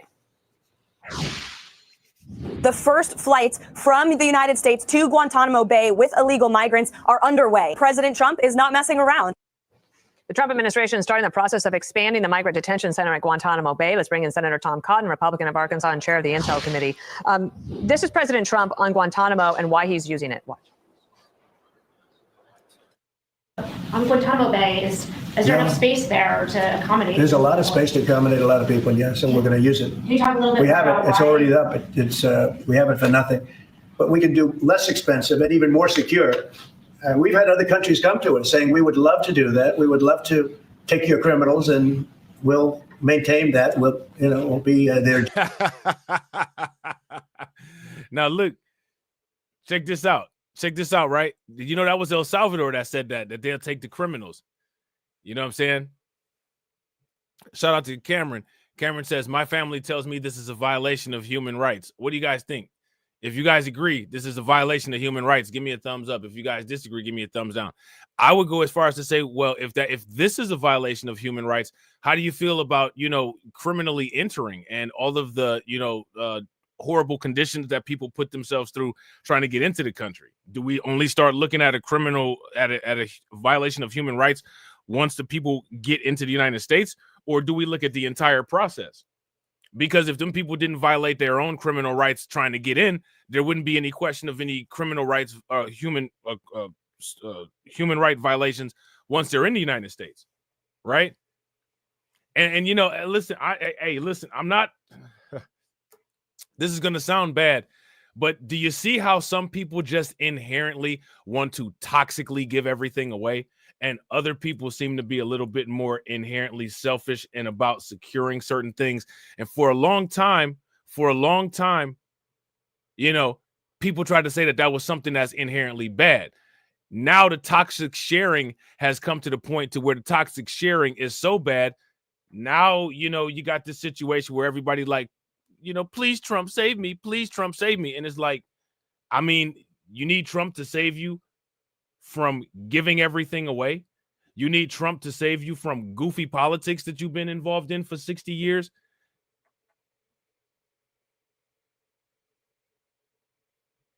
You know what I'm saying? Hey, listen, man, I hate to say this, but look at how they whining and crying in Chicago, belly aching all over the place. Look at all these belly aching, crying people on YouTube. Now, I mean, these the same people. They, you know, if a movie came out, they would have an issue with the idea of a quote unquote white savior. You know what I'm saying? But they voting for Trump and cheering on Tom Homan. I mean, you know what I'm saying? Like, if that's not that, I don't know what it is. So what are we doing here?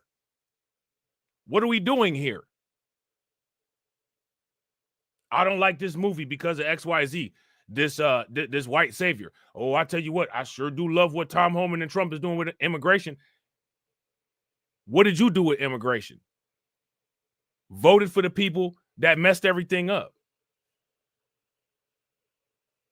So now you supporting and voting for who to save you. But then you don't like that idea, though. I don't know what to say. Somebody explain to me how that makes any sense. Shout out to Black Free Thinker. He cutting off Section 8. That's hilarious. They're going to start putting the migrants in Area 51. That's where they got the aliens at. They're going to open up Area 51 and put them with the rest of the aliens. But we gotta hammer that out, though. We gotta ask this. We gotta figure this out, though.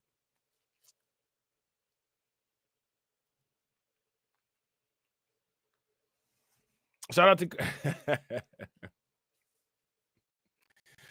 shout out to Carlton. Carlton said the Lyft got themselves in a pickle. Now Trump has to take the time out of his day to fix this ish. Right. But then in the very same breath, you know what I'm saying? We got this whole idea of quote unquote white savior. Now, if you look at the Trump situation, I mean, can it be said that, you know what I'm saying, like people ain't voting and supporting Trump and Tom Homan to save them from themselves? That's crazy. That's crazy that things have been mismanaged to the point to where somebody got to save you from yourself. Is that what's happening? I'm asking the question. Is that what's happening here? Is that what we're looking at? let me know. Jail.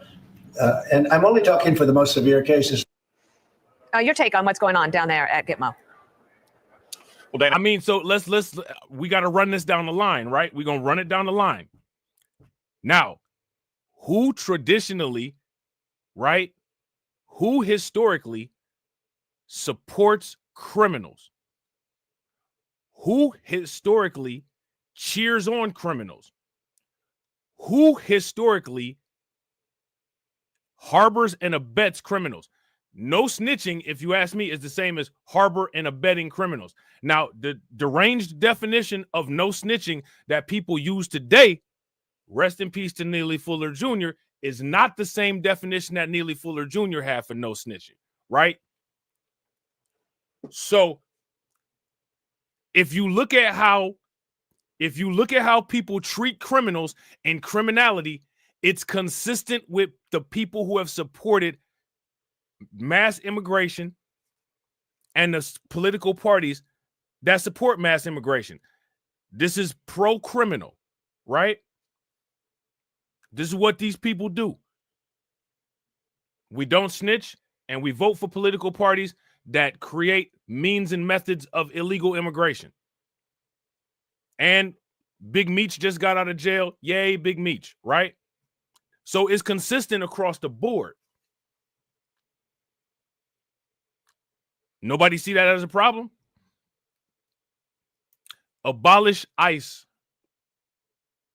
You can't defund the police and abolish ICE. ICE is the police. What you want?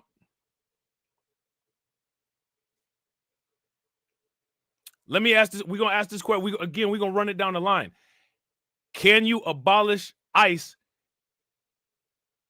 and abolish the police? You got to do both because ICE is the police. Defund the police.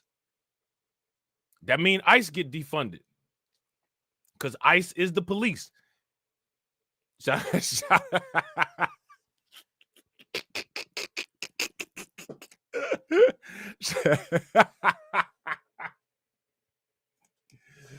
out to Black Free Thinker. Black Free Thinker said, hit the button, unsubscribe. You know what I'm saying? So, I mean, we got to, what's going on? What are we doing here? You know what I'm saying? Now, you know, you can't sit there and in one instance scream defund the police and then, yay, ICE, deport them. Because after you defunded the police, there's no ICE money. You know what I'm saying? Because ICE is the police. You know what I'm saying? Just like the U.S. Marshals is the police. Just like the sheriff is the police. Just like the highway patrol is the police. They're the enforcement branch of the executive branch of their respective jurisdiction. Right? So this is more cake and eat it too politics. This is more cake and eat it too politics. You know what I'm saying? Shout out to Detroit 313. Meanwhile, they're out there screaming, where's the protection black people? Yeah. Yeah. I mean, you know, I don't know. It's probably, you know, the money is being spent elsewhere because it got defunded. And don't worry about the defunding, right? That's what they got Doge for. It's going to be a lot of stuff defunded. It might not be what people want, but it's going to be a lot of stuff. It's going to be a lot of stuff defunded once Doge get done, right? But now, here goes my question. How do people plan on fixing any of this?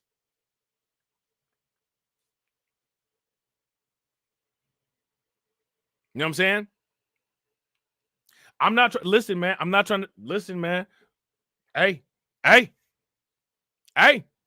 don't know what to say. So now here goes my question. If we have our definitions, quote unquote, of a white savior, is Trump and Tom are Trump and Tom Homan a white savior? That's my question.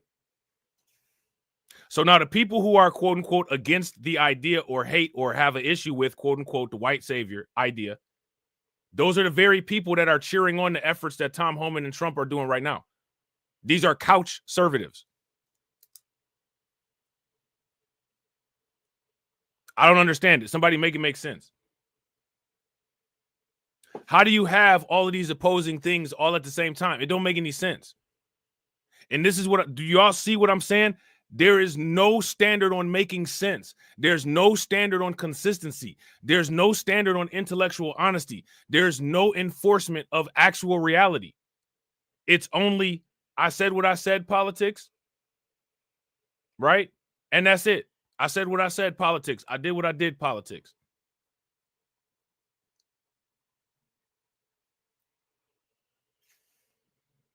You know what I'm saying? Defund the police, but get ICE to get all these people out of here. What? How?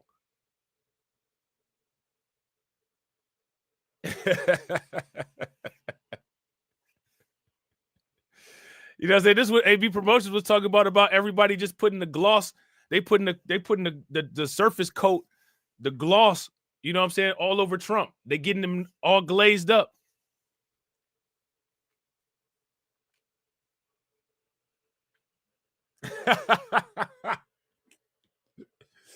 And then,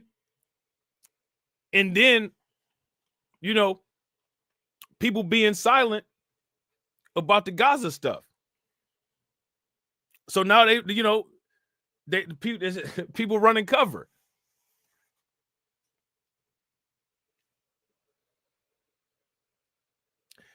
Yeah, I agree. And on top of it, bro, shout out to Cameron. I agree. The businesses, and I've said this consistently, right? The American businesses that incentivize illegal migrants to come here and get a job should be getting the same type of punishment or the equivalent punishment as the migrants that they deport.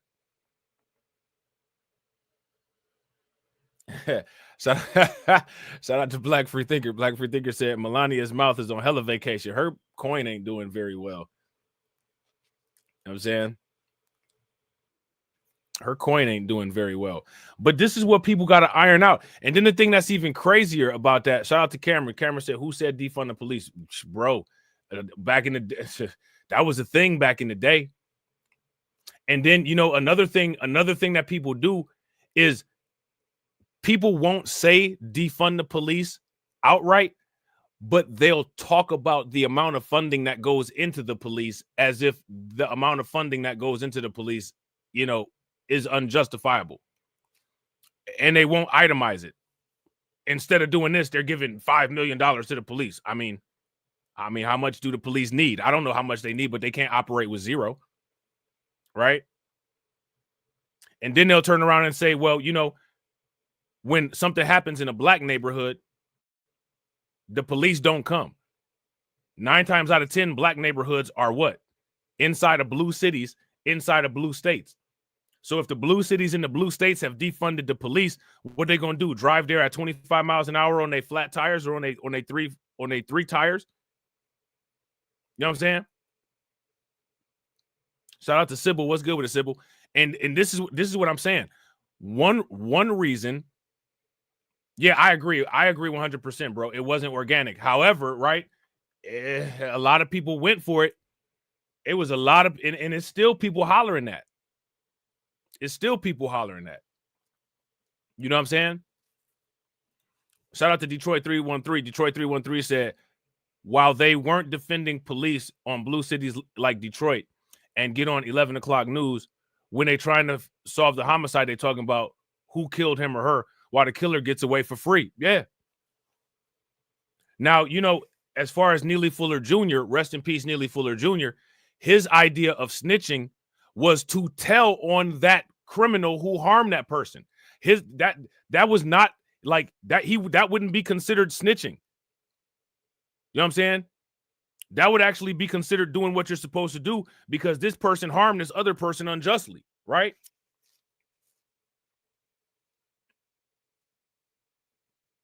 Yeah. And again, shout out to Detroit 313. It's the pro-criminal culture, the pro-criminal politics. Let me ask you guys this question. When it comes to these politics and when it comes to the monolith, what is there that's anti-criminal? What is there that's anti-criminal? They want to get rid of the police. You know what I'm saying? They want people to not have to pay bail. They want illegal migrants. You know what I'm saying? What's not criminal?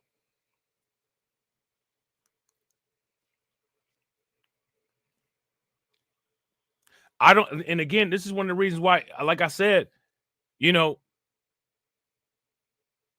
the majority of people, these people don't live in reality in terms of politics, and it shows. It shows. You know what I'm saying? It shows.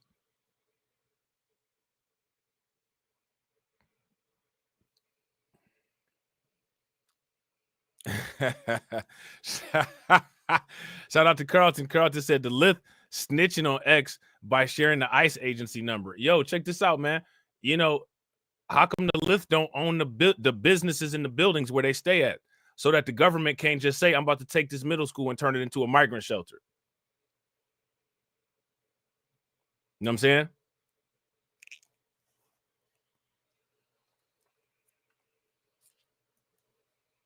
Somebody make it make sense.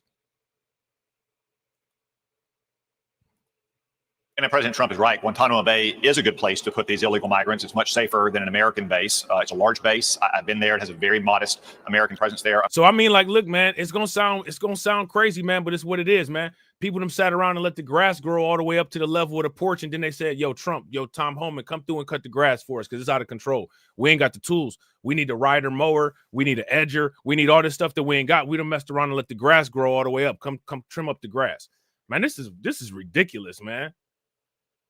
And people cheering it on like they did. So they didn't even vote for this.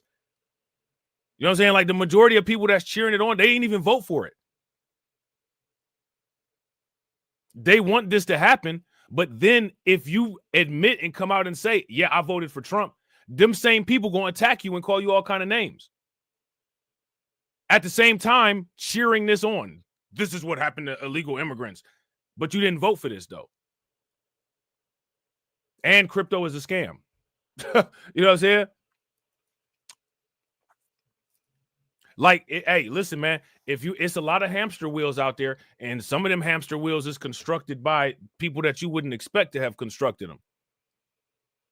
Unlike bases here in America where we have large families and training grounds and so forth, there is a detention center in Guantanamo Bay going back to at least the 1990s under Bill Clinton with migrants there pending repatriation to their own countries. You don't have to worry about losing control of them or even escaping the base, as happened in Arkansas in 1980 at Fort Chaffee when Bill Clinton was the governor, and we put the Mariel boat lift people there. So I think it's a very smart. I would go, yeah, look, this is that Martin King Ultra, facts, that MK Ultra.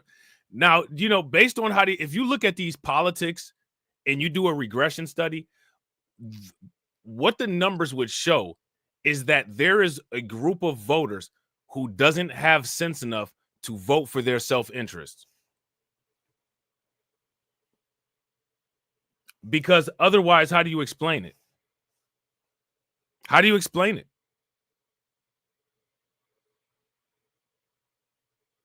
How do you explain that? Oh, that's statistics. You know what I'm saying? That's just racism.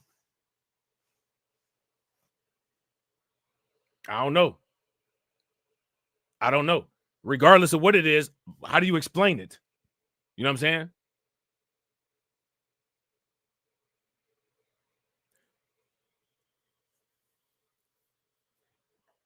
I mean, I keep talking, like in the other streams, right, that I do, I keep asking the question, where are the businesses on the NASDAQ?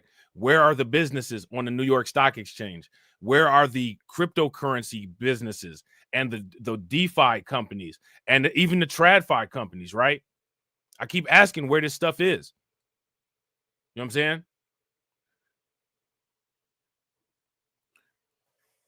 It's non-existent. The same way I keep asking, why are people doing political things that clearly cause harm?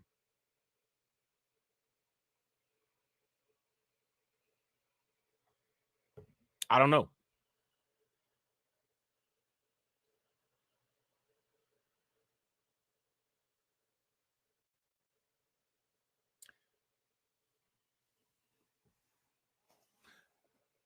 Now, somebody make it make sense.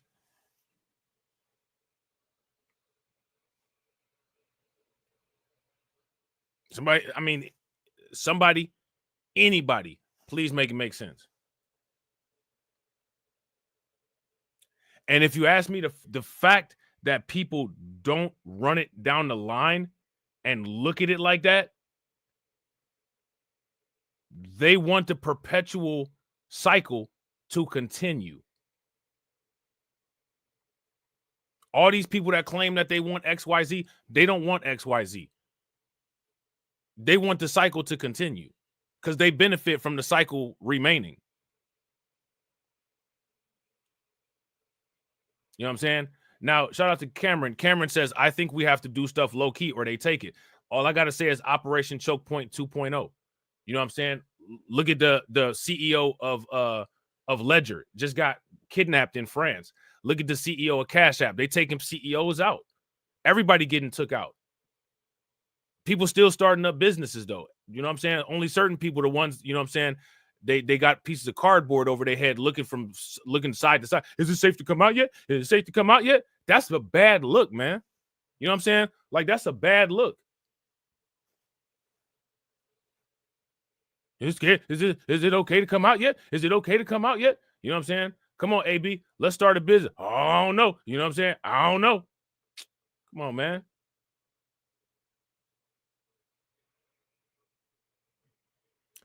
If people are scared like that, no one should ever be offended if anybody just decides to start calling people coward culture. I'm going to start calling people coward culture. I'm going to start doing it. What up to my fellows in the coward culture? You know what I'm saying? Wherever you watching this from, you know what I'm saying? Inside your bathtub, all balled up like a storm about to come. If you under the table, if you behind the building, if you behind a tree like Eazy-E on the For the Love of Money video, you know what I'm saying? If you looking out a trash can like Oscar the Grouch, you know what I'm saying? If you got your hand on the Bible because you're scared, shout out to the scared money. You know what I'm saying? Shout out to the scared money. Right? I think that if that's the way that people want to move, then that's the way people need to address. Maybe it shouldn't just be the women that greet each other like, what's up, bitch? Like, you know what I'm saying? Like, maybe the dudes need to start greeting each other like that. You know what I'm saying? Maybe, right?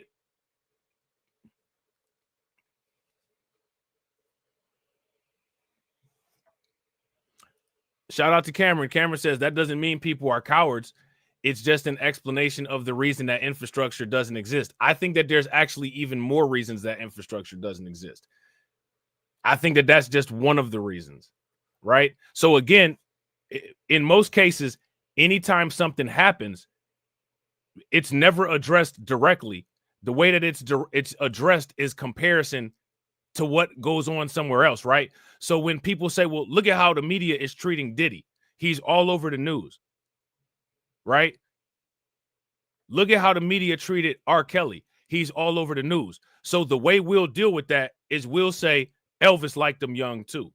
Okay, that don't take away from the fact that R. Kelly and Diddy still did some weird stuff. Like, that just shows that, you know what I'm saying? Like, there's somebody else that did that. It doesn't take away from the action that they did, right? So if we apply that same tactic and say, well, you know, if we's do anything, we's gonna get disciplined. We's gonna get a spanking, right? Okay, well, other people got spankings too. The same way that R. Kelly and Diddy are all over the TV screen. So we're gonna bring up Elvis. If somebody gonna spank us, we can show instances of where other people got spanked. So then now we got to ask the question, now what? Now, the difference between other people getting spanked and us getting spanked is that they still continue to make businesses, right? I don't know any attempts. Where's the attempted at-bats for DeFi businesses? Where's the attempted at-bats for tech businesses, for any of this stuff? Where's the attempted at-bats? Where's the evidence for there's a bullet with your name on it if you start a cryptocurrency business? Where's the evidence for that? You're going to get more resistance trying to start a cryptocurrency business and talking about cryptocurrency business from other people right here on YouTube before you even deal with anybody out there in the real world. You think Justin Sun is going to stop you, or you think a YouTube mob going to stop you? If you ask me, the YouTube mob going to stop you first. That's just the reality. Do people want to actually accept reality? That's my question.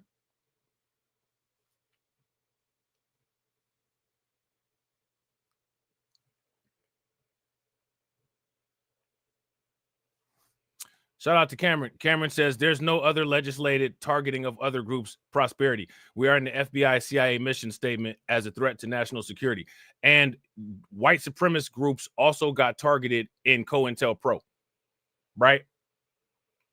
If I'm not mistaken, it was the Minutemen militia that got targeted in COINTELPRO. As much as everybody quotes that movie, Black Klansman, they actually cited where the KKK got targeted in COINTELPRO. Now, here goes my question. Somebody send me the link. Somebody send me the link to the FBI CIA mission statement where it says that, quote unquote, black people are a threat to national security.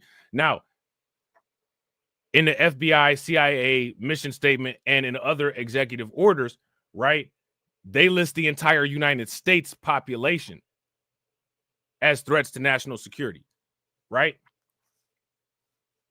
So now technically, right, shout out to James, they've de-escalated how they've dealt with black people, right? They've de-escalated how they've dealt with black people. Here's my question. Have any other groups of people been de-escalated in how they dealt with? Because we started off as slaves, political prisoners in this country, right? So then it was de-escalated to being emancipated. Then it was de-escalated to Jim Crow. Then it was de-escalated for what everybody is against, right? Integration. Now, shout out to Cameron. This FBI has identified a new domestic terrorist threat. That's black identity extremists, right? What's the difference between black identity extremists and black people? Now, let me ask you this question. Can you find a similar document for quote unquote white nationalism and white nationalist infiltration into law enforcement? I know for a fact that you can because I've actually read it. Right?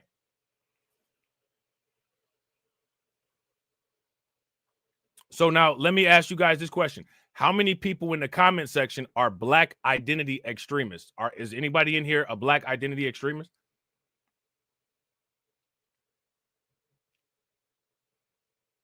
Because that's what this is, right? Foreign policy. Now, foreignpolicy.com is not an official page from the government, right? But it says the FBI has identified a new domestic terror threat, and it's black identity extremists. BID, black identity extremists, have been around for a very long time, and there's specific groups associated with the black identity extremists, right? Some of them are extreme branches of Moors, right? Some of them will be extreme branches of, what do they call that? Sovereign citizens, right? Now, again, does that not exist for other people, though? Cameron trying to get us, Cameron trying to get us all locked up. And that's why I ain't with that we stuff. Nah. Because shout out to Crew Reality.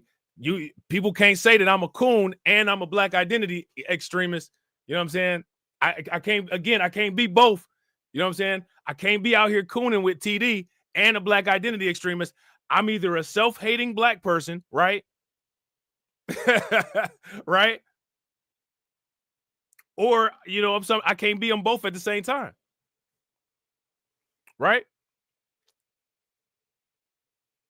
Yeah, nah. You know what I'm saying? Anytime the question gets brought up, I always say, I don't have a problem with immigration. Or not immigration, integration, right? I don't have a problem with none of this stuff. I tell everybody, yo, if the world wasn't so far left, I would actually be, you know what I'm saying, like probably more so on the left than most people.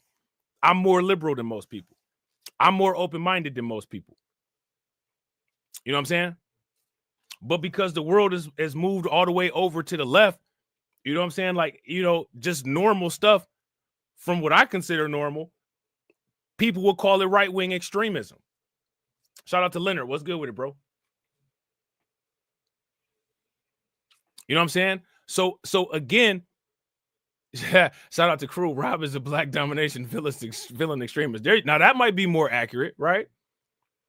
That might be more accurate. But the thing is that just because the government has this quote unquote black identity extremist list, it's not an isolated thing. They got white nationalists and white identity extremists too. Shout out to Cameron. I'm not on the left about. I don't even mess with none of that. Now that I'm all the way to the right about as far as that go. You know what I'm saying? As far as that go, nah. I'm the two biological sex, two gender. Everybody go in the bathroom they're supposed to be in, and you know what I'm saying. You supposed to play sports in your respective division, type person. And I'm not even religious, and they try to attach that to religious identities. You know what I'm saying?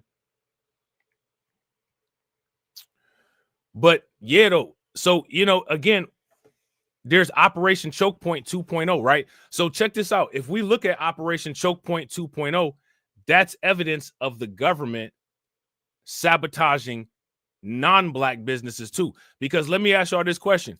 What black businesses got sabotaged and debanked during Operation Choke Point 2.0? You know what I'm saying? They did, right? Businesses did get sabotaged during Operation Choke Point 2.0, right? Look what the government did to XRP. Look what the government did to Ripple.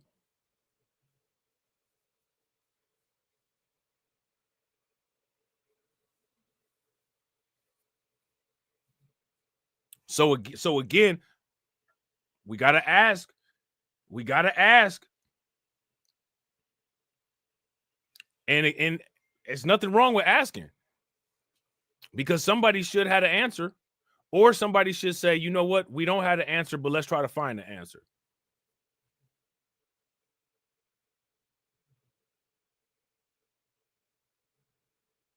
Now, shout out to Leonard. Leonard said black identity extremists could mean you're awakened from the knowledge and say it's a way to limit your thoughts and free speech. Now, here go my question. How many people that you all would consider knowledgeable people with free thoughts and free speech got arrested, right? Listen, we're watching ICE literally pull up with the black SUVs. No black SUV has pulled up on me. No black SUV has pulled up on anybody on YouTube.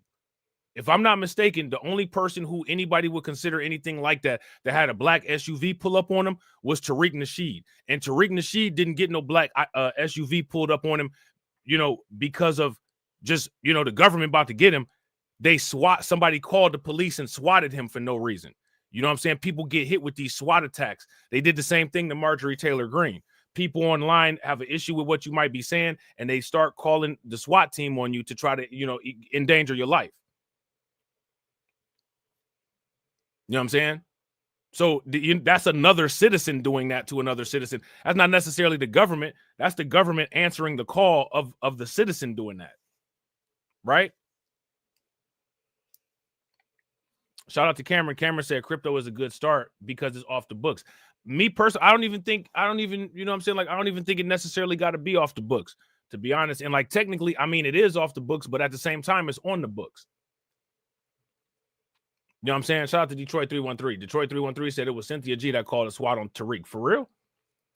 Man, that's crazy. They should have got rid of her channel right when she did that.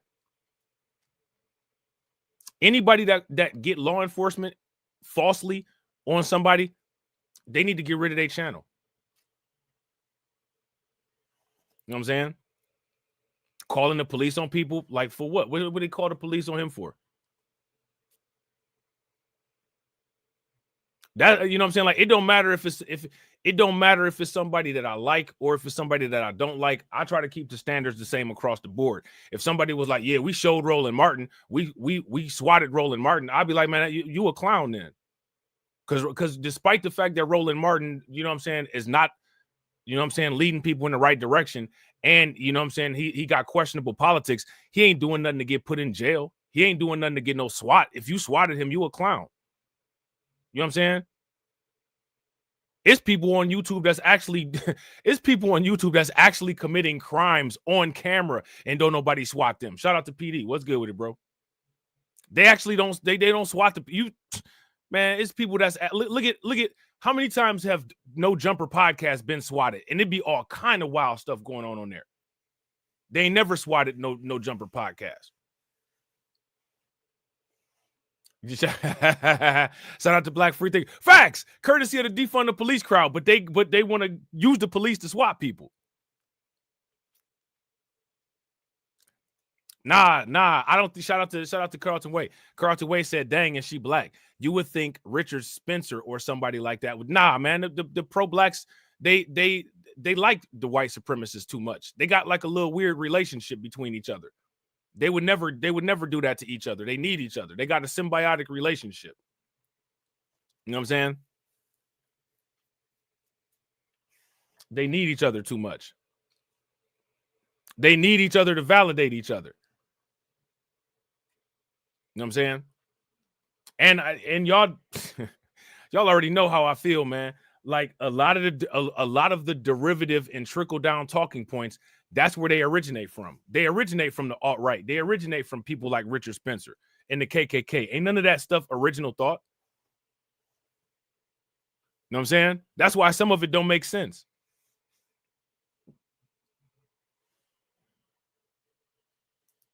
You know what I'm saying? Look, hey, look, shout out to Cameron. Cameron says Cynthia is pro-white man. Look, hey, listen, it was a referendum in the country, right?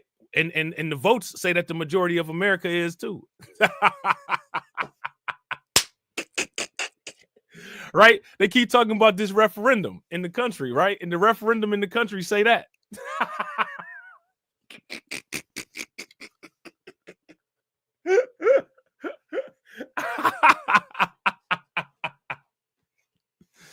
Oh man, ain't that what they said? That's it. Look, man, everybody loved Tom Homan and Trump.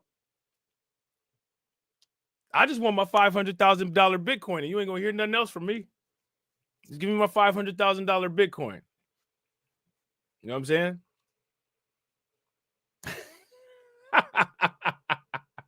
Look, shout out to Cameron. Yo, listen, bro. I don't know if you've seen the old videos, you know what I'm saying, but I warned people. I warned people about some of that stuff that was going on with that a long time ago. And where it was all going. You know what I'm saying? And you know. Now we here. Brooklyn Queen said, damn, the Bay ain't got to her like that. Listen, man.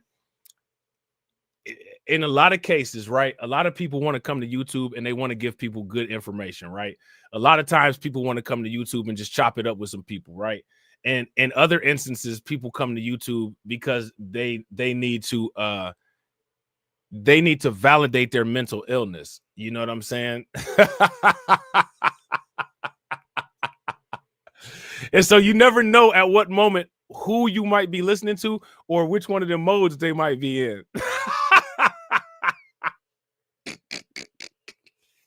Right? You never know, which identity you might be listening to at that moment in time. You know what I'm saying? Shout out to everybody watching, man. I appreciate you guys. If you all haven't smashed the like button yet, please do me a favor, take a moment, smash that like button. Also, if you guys haven't hit the bell, please take a moment, hit that bell, and also please share the stream to your social media.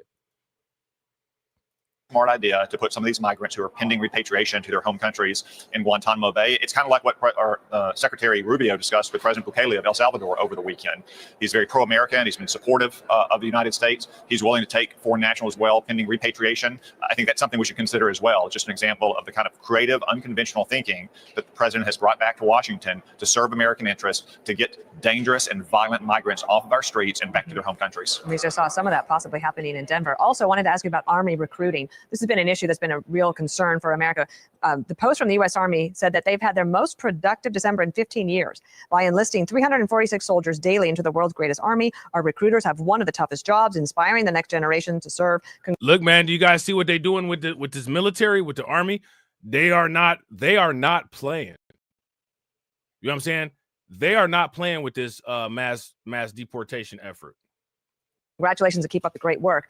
What do you put that down to? Dan, I don't think it's rocket science. It's the Trump effect. You had some number of young men and women who didn't want to join the Army over the last 4 years under Joe Biden and Christine Wormuth, the former Secretary of the Army, when they thought it was more focused on wokeness and DEI and climate change. That's not why young men and women join our military. They do it because they love the country. They want to serve in uniform. They want to serve a cause greater than themselves next to battle buddies who are going to be friends for us. Now, again, right? So now we got to, okay. Okay, right? The wokeness, we got to address the woke. We got to address the DEI, right? Now I've been hammering this, right? Because again, see, the issue is the people who are supporting the deportation efforts and the people who are supporting the immigration efforts, they have a problem with this idea of DEI, right? Now, here goes my question. How is open borders not DEI? You can't say I'm against the efforts against DEI and then turn around and say I'm for open borders. Isn't open borders inclusivity? Isn't open borders diversification? So 2 out of 3, right? The D and the I coincide with open borders, right?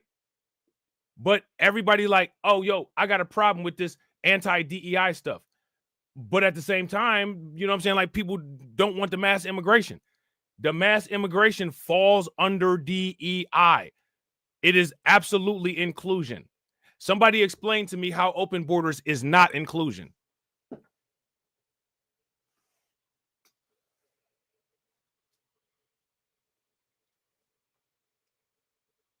So here go another one of them situations where, you know what I'm saying, the shout out to Carlton, the monolithism got themselves in a little pickle again, right? The monolith has gotten themselves in a little pickle again. Because how can open borders not be considered inclusivity? How can open borders not be considered diversity? It is, right? It's unmanaged inclusivity and unmanaged diversity.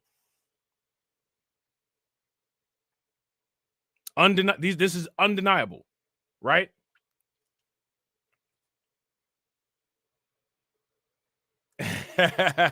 Shout out to Leonard, right? There's that, right? But somebody explain that to me though. What I'm saying makes sense, right? If what I'm saying makes sense, give me a thumbs up. If it don't, give me a thumbs down. And this is what I'm saying. This is what I'm saying about the dual reality politics. The cake and eat it too politics. The rolling double standards. Look. Shout out to Black Free Thinker. Black Free Thinker said, bro, you doing 2 + 2 = 4. While you know well, you know damn well that math is white supremacy. That's something else that the Democrats been saying. That's another way that the Democrats is anti-wealth. They don't want you to learn math, but that's another story for another day, right?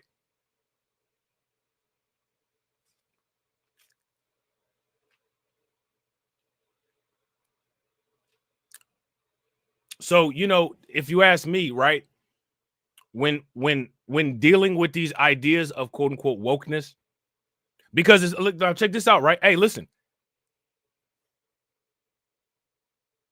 As far as I'm concerned, right, the right is being woke. Because in order for the right to debunk the way that the 14th Amendment is being abused currently, the white right has to acknowledge slavery. You got to acknowledge slavery. If you don't acknowledge slavery, you have no basis to stand on and say that people don't deserve the 14th Amendment. So now you're forced to be woke. Now, if people was on their game, right now would be the time to let all those court cases go through and then swoop back through and get all of the legislation substantiating the 14th Amendment and who it was for, and specifically use those transcripts to hammer in getting your reparations, right? But the people ain't on it. So it ain't gonna happen, right? But if I ran shit, that's how it would go. You know what I'm saying? But the right is now woke because the right has to substantiate, well, how did the 14th Amendment get there? And we got to substantiate how the 14th Amendment got there to be able to weaken the 14th Amendment from allowing illegal immigration. How do you do that? Well, we have to go back to the events that took place. Okay, well, if we have to go back with the events that took place, then that means that we can't say anymore, well, that didn't happen. We can't say that anymore, right? But again, where is everybody? Where is everybody? Everybody busy, outraged because Snoop Dogg did something at a crypto dance. People make choices, right? People make choices. For a lifetime. That's clearly what's on the mind of these new recruits who are joining since President Trump won re-election. Shout out to my man John Guillory. I know my man John Guillory enjoying them. I know my man John Guillory enjoying that $96,000 Bitcoin. Shout out to Brooklyn Queen. Brooklyn Queen, no, I'm about to buy some $95,000 Bitcoin. You know what I'm saying? Shout out to Brooklyn Queen. Make sure y'all show Brooklyn Queen some love. Throw some flames, some radiation emoji, and some ducks in the chat for Brooklyn Queen for funding the organization. Brooklyn Queen said not the woke right. Yeah, facts. And shout out to Black Free Thinkers. See, if we was on our game, everybody, all the black, like Ben Crump, need to stop them from being allowed to use that and be like, nah, you're using critical race theory. You're not, don't use none of this. But people ain't on their troll game. You know what I'm saying? People ain't on their troll game. This is why people need to fund the organization so y'all can see how it go. So y'all can see how it really go down. Shout out to Brooklyn Queen. Make sure y'all show Brooklyn Queen some love. Brooklyn Queen said not to woke right. Yo, they woke when it's the time. When they need to be. That's that two sides of the argument thing. Now see, and this is what I'm saying. I be showing people how we be using two sides of the argument, but that don't work. It doesn't work. It only works when you can enforce a false reality. It doesn't work when you're not able to enforce a false reality. You know what I'm saying? How do you think that we fund this organization, huh? We're not exactly the March of Dimes.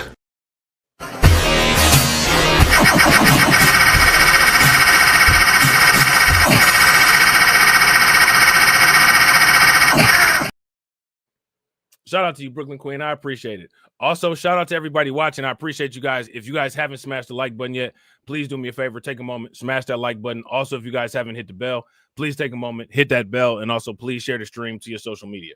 And I believe that it's going to continue to improve in the future. Now, that's not the only reason. You know, there's still issues with getting kids medical waivers if they need it for a long ago injury, or just processing them through the initial entry system more quickly. And the Army can do a better job of that. And I've discussed that with Pete Hexet. Shout out to Cameron. Yeah, we're gonna make him mad like that, bro. We're gonna make him mad like that.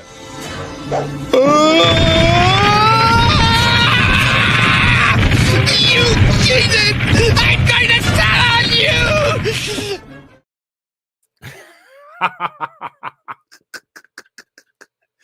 Oh man.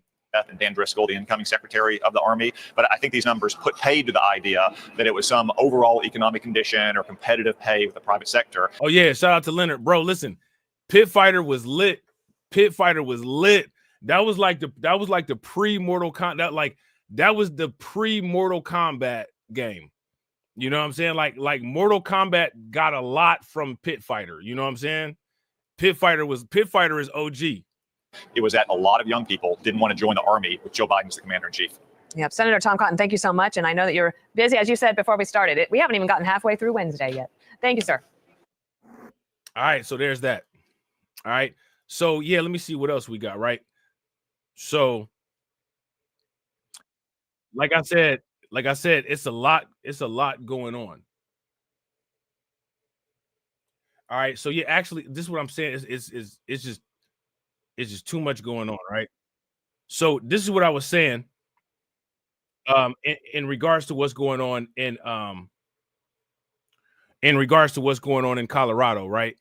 It's all kind of stuff going on in Colorado. Like Colorado is lit right now, right? But again, I'm gonna show this again. These cartel threats, right? Because with these cartel threats, you know what I'm saying? This is what they took that video down that I had up, a couple days ago and put the strike on the channel. They put a copyright strike on my channel about the video that I had from the local news where they were talking about the cartel possibly bombing people and stuff like that. You know what I'm saying? Shout out to my man, AB Promotions. Make sure y'all show AB some love. Throw some flames, some radiation emoji, and some ducks in the chat for AB. AB said, brilliant point, Rob. Let's get into the reasons for the 14th Amendment. Absolutely. And then once they come up with their explanations and substantiate the reasons for the 14th Amendment, we take all that information and say, how can you sit here and say a crime didn't happen and what was ever done to make this right? Y'all said it. Right? And this is what I'm saying about people got to start getting more aggressive. People got to get aggressive. These people always looking to get aggressive with us. Get aggressive. You know what I'm saying? Shout out to you, bro. Make sure y'all show AB some love. Throw some flames, some radiation emoji, and some ducks in the chat for AB for funding the organization. How do you think that we fund this organization, huh? We're not exactly the march of dimes. Cash rules everything around me. Queen, get the money. Dollar, dollar bill, yo.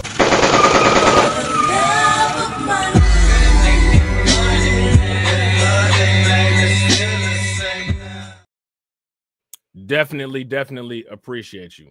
All right. And this is what I'm saying. Like, this is important stuff, because like I said, if you ask me, like the window, the time period of opportunity is very quickly decreasing for people to be able to deal with some of this stuff before things become, irreversible. You know what I'm saying? So, I don't know, man, like, people need to kind of pay attention to what's going on and actually start not only doing stuff, but forcing it to get done. You know what I'm saying? Mexican troops now arriving at the U.S. southern border as part of a deal to avoid tariffs threatened by President Trump. At least 10,000 troops will be deployed, focused on cities like Ciudad Juarez and Tijuana. Border. So now, again, right, here goes my question.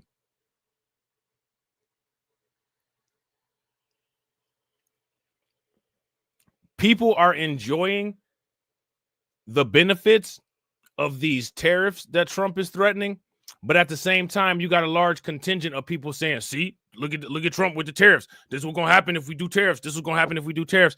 Here goes my question. You do a cost-benefit analysis.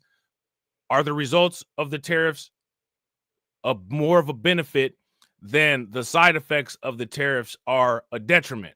Let me know what y'all think in the comment section. Because again, if you think that the negatives of the tariffs are more of a detriment, what is your suggestion for getting things done? And at the same time, why are you celebrating, the immigration crackdown?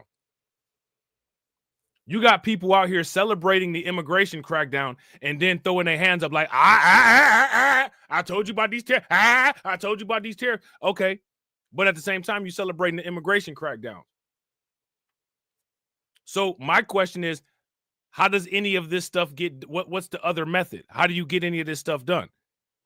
You're sitting there criticizing in one end, celebrating in the other end, while offering no solutions anywhere else. Nobody was happy with what Biden was doing. Why are people reinforcing a culture of standing on nothing?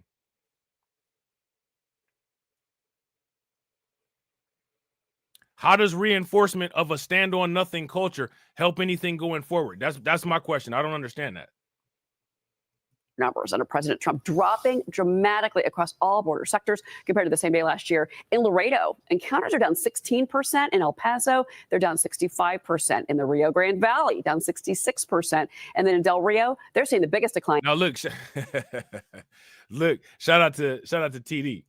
Shout out to TD, my bad. Shout out to Black Free Thinker. Black Free Thinker said Trump is doing Democrat-ish by invoking our history for the sake of his agenda. I would say that everybody invokes our history except for us for the sake of our agenda. I wouldn't go as far as to say that that's Democrat stuff, right? Because if we go as far as to say that that's Democrat stuff, then we totally erase all of the times that the conservatives and the Republicans falsely bring up the name of Martin Luther King, right? Because they do that all the time. Well, Martin Luther King said everybody is created equal, despite the fact that we're not going to talk about how our ancestors were the reason why Martin Luther King had to make that common sense point to you people, right? So I would actually say Trump is doing what everyone else does and takes what we have and opportunizes on it and optimizes it while we sit there and watch. That's what I would say. Because we cannot ever leave out how we just sit there and watch. You know what I'm saying? Because sitting there and watching is an action. You know what I'm saying? Now, here goes my question to everybody. What is our agenda? If you, again, like I said, if you ask me, This should have been taken care of a long time ago as preservation of history, if people cared as much about the legacy as they claim that they do. You think that when it comes to them people, when it comes to them folks, anybody's going to latch on to anything that they do and use it for their benefit? Absolutely not. They'll call it anti-Semitism. We're the share people. Oh, everybody can have. Everybody can have. Wait a minute. You're doing better with what we had than we had. Hey, why'd you share it? Why'd you share it? Well, because, you know, it's just the right thing to do. Is it the right thing to do? I don't think it's the right thing to do. Oh, you're a heathen. I guess I'm a heathen. I guess. 2025 come along. They took all our stuff. If you go back and look, it really didn't nobody take. Didn't really nobody take. Somebody always opened the door. Somebody always held the crowbar.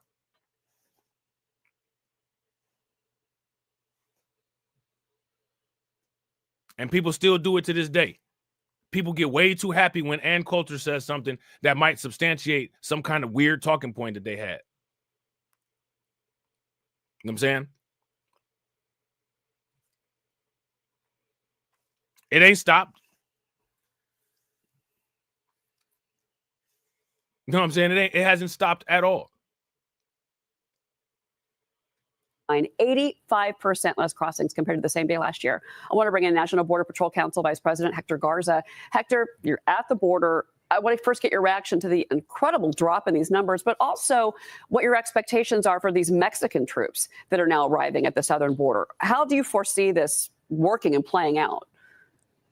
So first of all, President Trump has done an amazing job on the border since he's been inaugurated. Again, he's done an amazing job. The numbers are significantly lower than they've ever been. I think that the average has been about 480 apprehensions per day, down from what the 5,000 we were seeing last year under the Biden administration. So there's significant changes, and we are seeing Mexican troops arriving to Ciudad Juarez and Tijuana. And those Mexican troops can do an amazing job as well, as was shown during President Trump's first term. They were actually patrolling Mexico's northern border, and they were actually patrolling their southern border as well. And that really helped us secure the border, and it allowed Border Patrol agents to actually focus on the real dangerous threats, which is the cartels, the fentanyl, and all those dangerous drugs that are coming across the border. It's been a scary situation and a deadly situation for years, and it seems like the tide is turning. Former Acting ICE Director Jonathan Fay, he's on set. He's got a question for you. Go ahead. So first of all, I expect your members, the morale has gone through the roof since the new administration, and I'm sure you're happy about that. But one of the things with the numbers declining down to a few hundred a day, as you know, the drug cartels or the cartels were making $7,000 to $9,000 per head of people that are coming across the border. And now your members are also going to be able to focus more on drug trafficking. How do you expect the cartels to react? And do you expect your members to be in more danger based on these actions that President Trump is taking, basically stopping the illegal flow of immigrants and then also cutting down on fentanyl? So this business of illegal activity of crossing drugs and humans into our country is a multi-billion-dollar industry. So these cartels are going to want to continue doing that business. They don't want to suffer. They want to make sure that they keep on making their money. So they're going to continue with their illicit business, and their tactics are just going to get more dangerous. And Border Patrol agents are just going to have to be doing a better job on the border to make sure that we stay safe. But with the help of President Trump and having the Department of Defense and having the Texas Guard with the assistance of Governor Abbott, I think we're going to be able to handle this threat that is coming from across the border. But again, these cartels will try to keep their business going, and they will get desperate. And at some point, they have made threats against Border Patrol agents. So we're just gonna have to make sure that we continue moving forward and we do our best on the facts. I gotta agree with Cameron. Cameron said, if you have $9,000, why not spend $1,000 to get the visa the right way? Facts. Facts. What do you guys think? If you got $9,000, why not spend $1,000 to get the visa the right way? And here's another question. Why does the news not focus on that? Why are they not asking any questions about that? You know what I'm saying? Like that's a valid question. Why are these people not getting visas the right way? It's not here's why, right? I'm gonna tell you exactly why. Because why would you spend $9,000 to get a visa the right way when you know that the visa is not going to be enforced? No one's going to check it anyway. You don't have to have the right visa, right? With the previous administrations, you could do whatever you want to. You don't even necessarily have to have any type of documents. So as a result of not having to have any type of documents, why would you spend $8,000 extra dollars when you know that it's not going to be enforced. So that's that right there. That's the reason why they wouldn't do it. You know what I'm saying? The border. All right. Well, I want to stay on this issue with the cartels because obviously with the revenue losses that they're going to suffer, $1 billion industry, to be clear, under Joe Biden, we already are seeing them start to retaliate against, the border crackdown. Reportedly, they're ordering attacks on U.S. Border Patrol agents using, get this, kamikaze drones, explosives. The cartels are on social media. They're telling migrants, you're shout out to my man, Detroit 313. That's even better of a question, right? Better question. Why the federal government is giving them money to accept them over the border. Facts. Here's another question. Why is the federal government changing the laws to allow people who have come in illegally to retroactively make them legal? Somebody make it make sense. Shout out to AB. AB says, because even if they spend the money on the visa, they can be denied and their money is lost. Facts. They trying to use risk management. You know what I'm saying? They trying to use risk management. You know what I'm saying? Defecate on Border Patrol agents. It's horrific, to be clear here. Texas Republican Congressman. Wait, hold on. Did she just say something about defecating on Border Patrol agents? That's wild if they're out there doing that. I might have to go to jail if somebody start doing something wild like that. If I was working out there under Border Patrol and I got some body fluids on me, yeah, bro, I'm going to jail. With the revenue losses that they're going to suffer, $1 billion industry, to be clear, under Joe Biden, we already are seeing them start to retaliate against, the border crackdown. Reportedly, they're ordering attacks on U.S. Border Patrol agents using, get this, kamikaze drones, explosives. The cartels are on social media. They're telling migrants urinate, defecate on Border Patrol agents. See. Now here go. Let me ask. Look, shout out to Cameron, right? How is that not a human rights violation?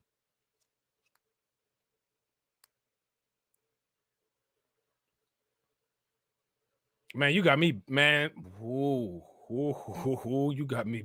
You got me so bent. I'm going to jail that day. Now I'm not just going. I'm going all the way to jail that day. Like it's about to be life. I'm getting life that day. I ain't even gonna fight it in court. Like I'm getting life that day.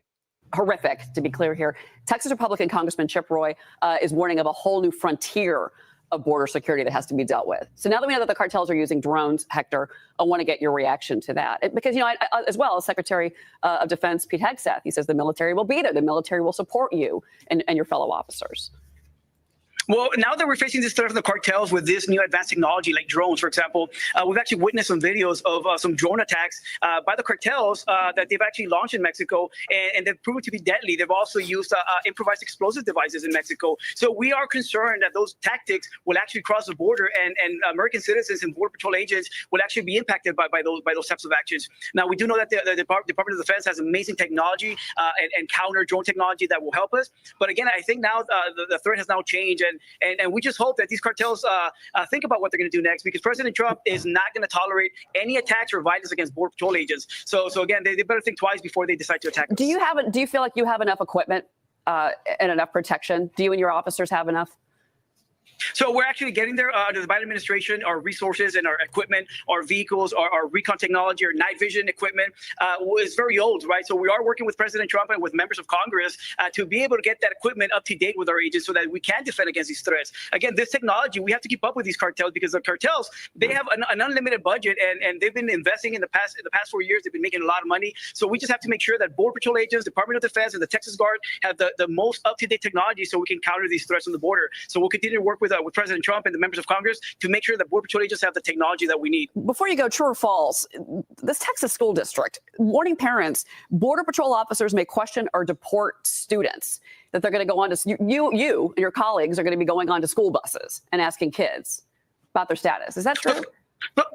So this right here, this particular part right here, this is what we talked about in the beginning of the stream. Where we were reading that article from the San Antonio, right? Where they were talking about Border Patrol agents going on a school bus. So we're going to see what he says right here. So school buses have been going through Border Patrol checkpoints for decades. I've been in the Border Patrol for 25 years, and school buses have been going through Border Patrol checkpoints for many, many years. And Border Patrol agents will only board those buses if we have intelligence to indicate that there's a threat to the community or a threat to those children. The Border Patrol agents aren't targeting children that are going to school. That's not our focus. Our focus is to catch the dangerous criminals, targeted enforcement. And again, those school buses go through checkpoints every single day as kids are going to school. The only time we're going to board those buses is if there's some type of suspicion, if that bus has been taken over by suspicious people, or there's some actual intelligence that tells us that there's a threat. It's fake news. It's more of some of these Democrats and these liberal communities trying to stoke fear in people. And no, what we're doing is we're protecting the border. We're doing an amazing job under President Trump, and that right there from the Alice School District is fake news. All right. So he knew exactly what it was. I mean, he threw out the name and everything. You know what I'm saying? So yeah, man, that's just very, very, very interesting, man. We living in some interesting times, man. It's some very interesting stuff to see out here. Some very interesting stuff to see out here. All right. So if you're not part of the Discord, man, we welcome you into the Discord. Hit the links that's pinned in the chat. All right. Shout out to the stream sponsors. Make sure that you guys show these people some love. Without the stream sponsors, ain't no streams. Shout out to Miss Nisi. Definitely appreciate you, Miss Nisi. Shout out to Katsy. Make sure y'all show Katsy some love. Shout out to my man, AB Promotions. Fomosaki. You know what I'm saying? Definitely appreciate you, bro. Shout out to Katsy. Definitely appreciate you. Katsy hitting your boy with the twomp. Got to hit her with the again. Shout out to Brooklyn Queen. Definitely appreciate you, Brooklyn Queen. Shout out to my man, Fomosaki. All right, again. And as always, ladies and gentlemen, I'm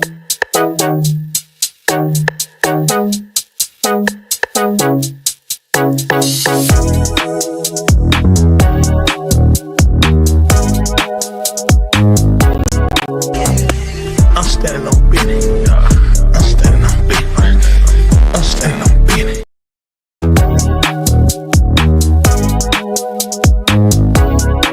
How do you think that we fund this organization, huh? We're not exactly the march of dimes.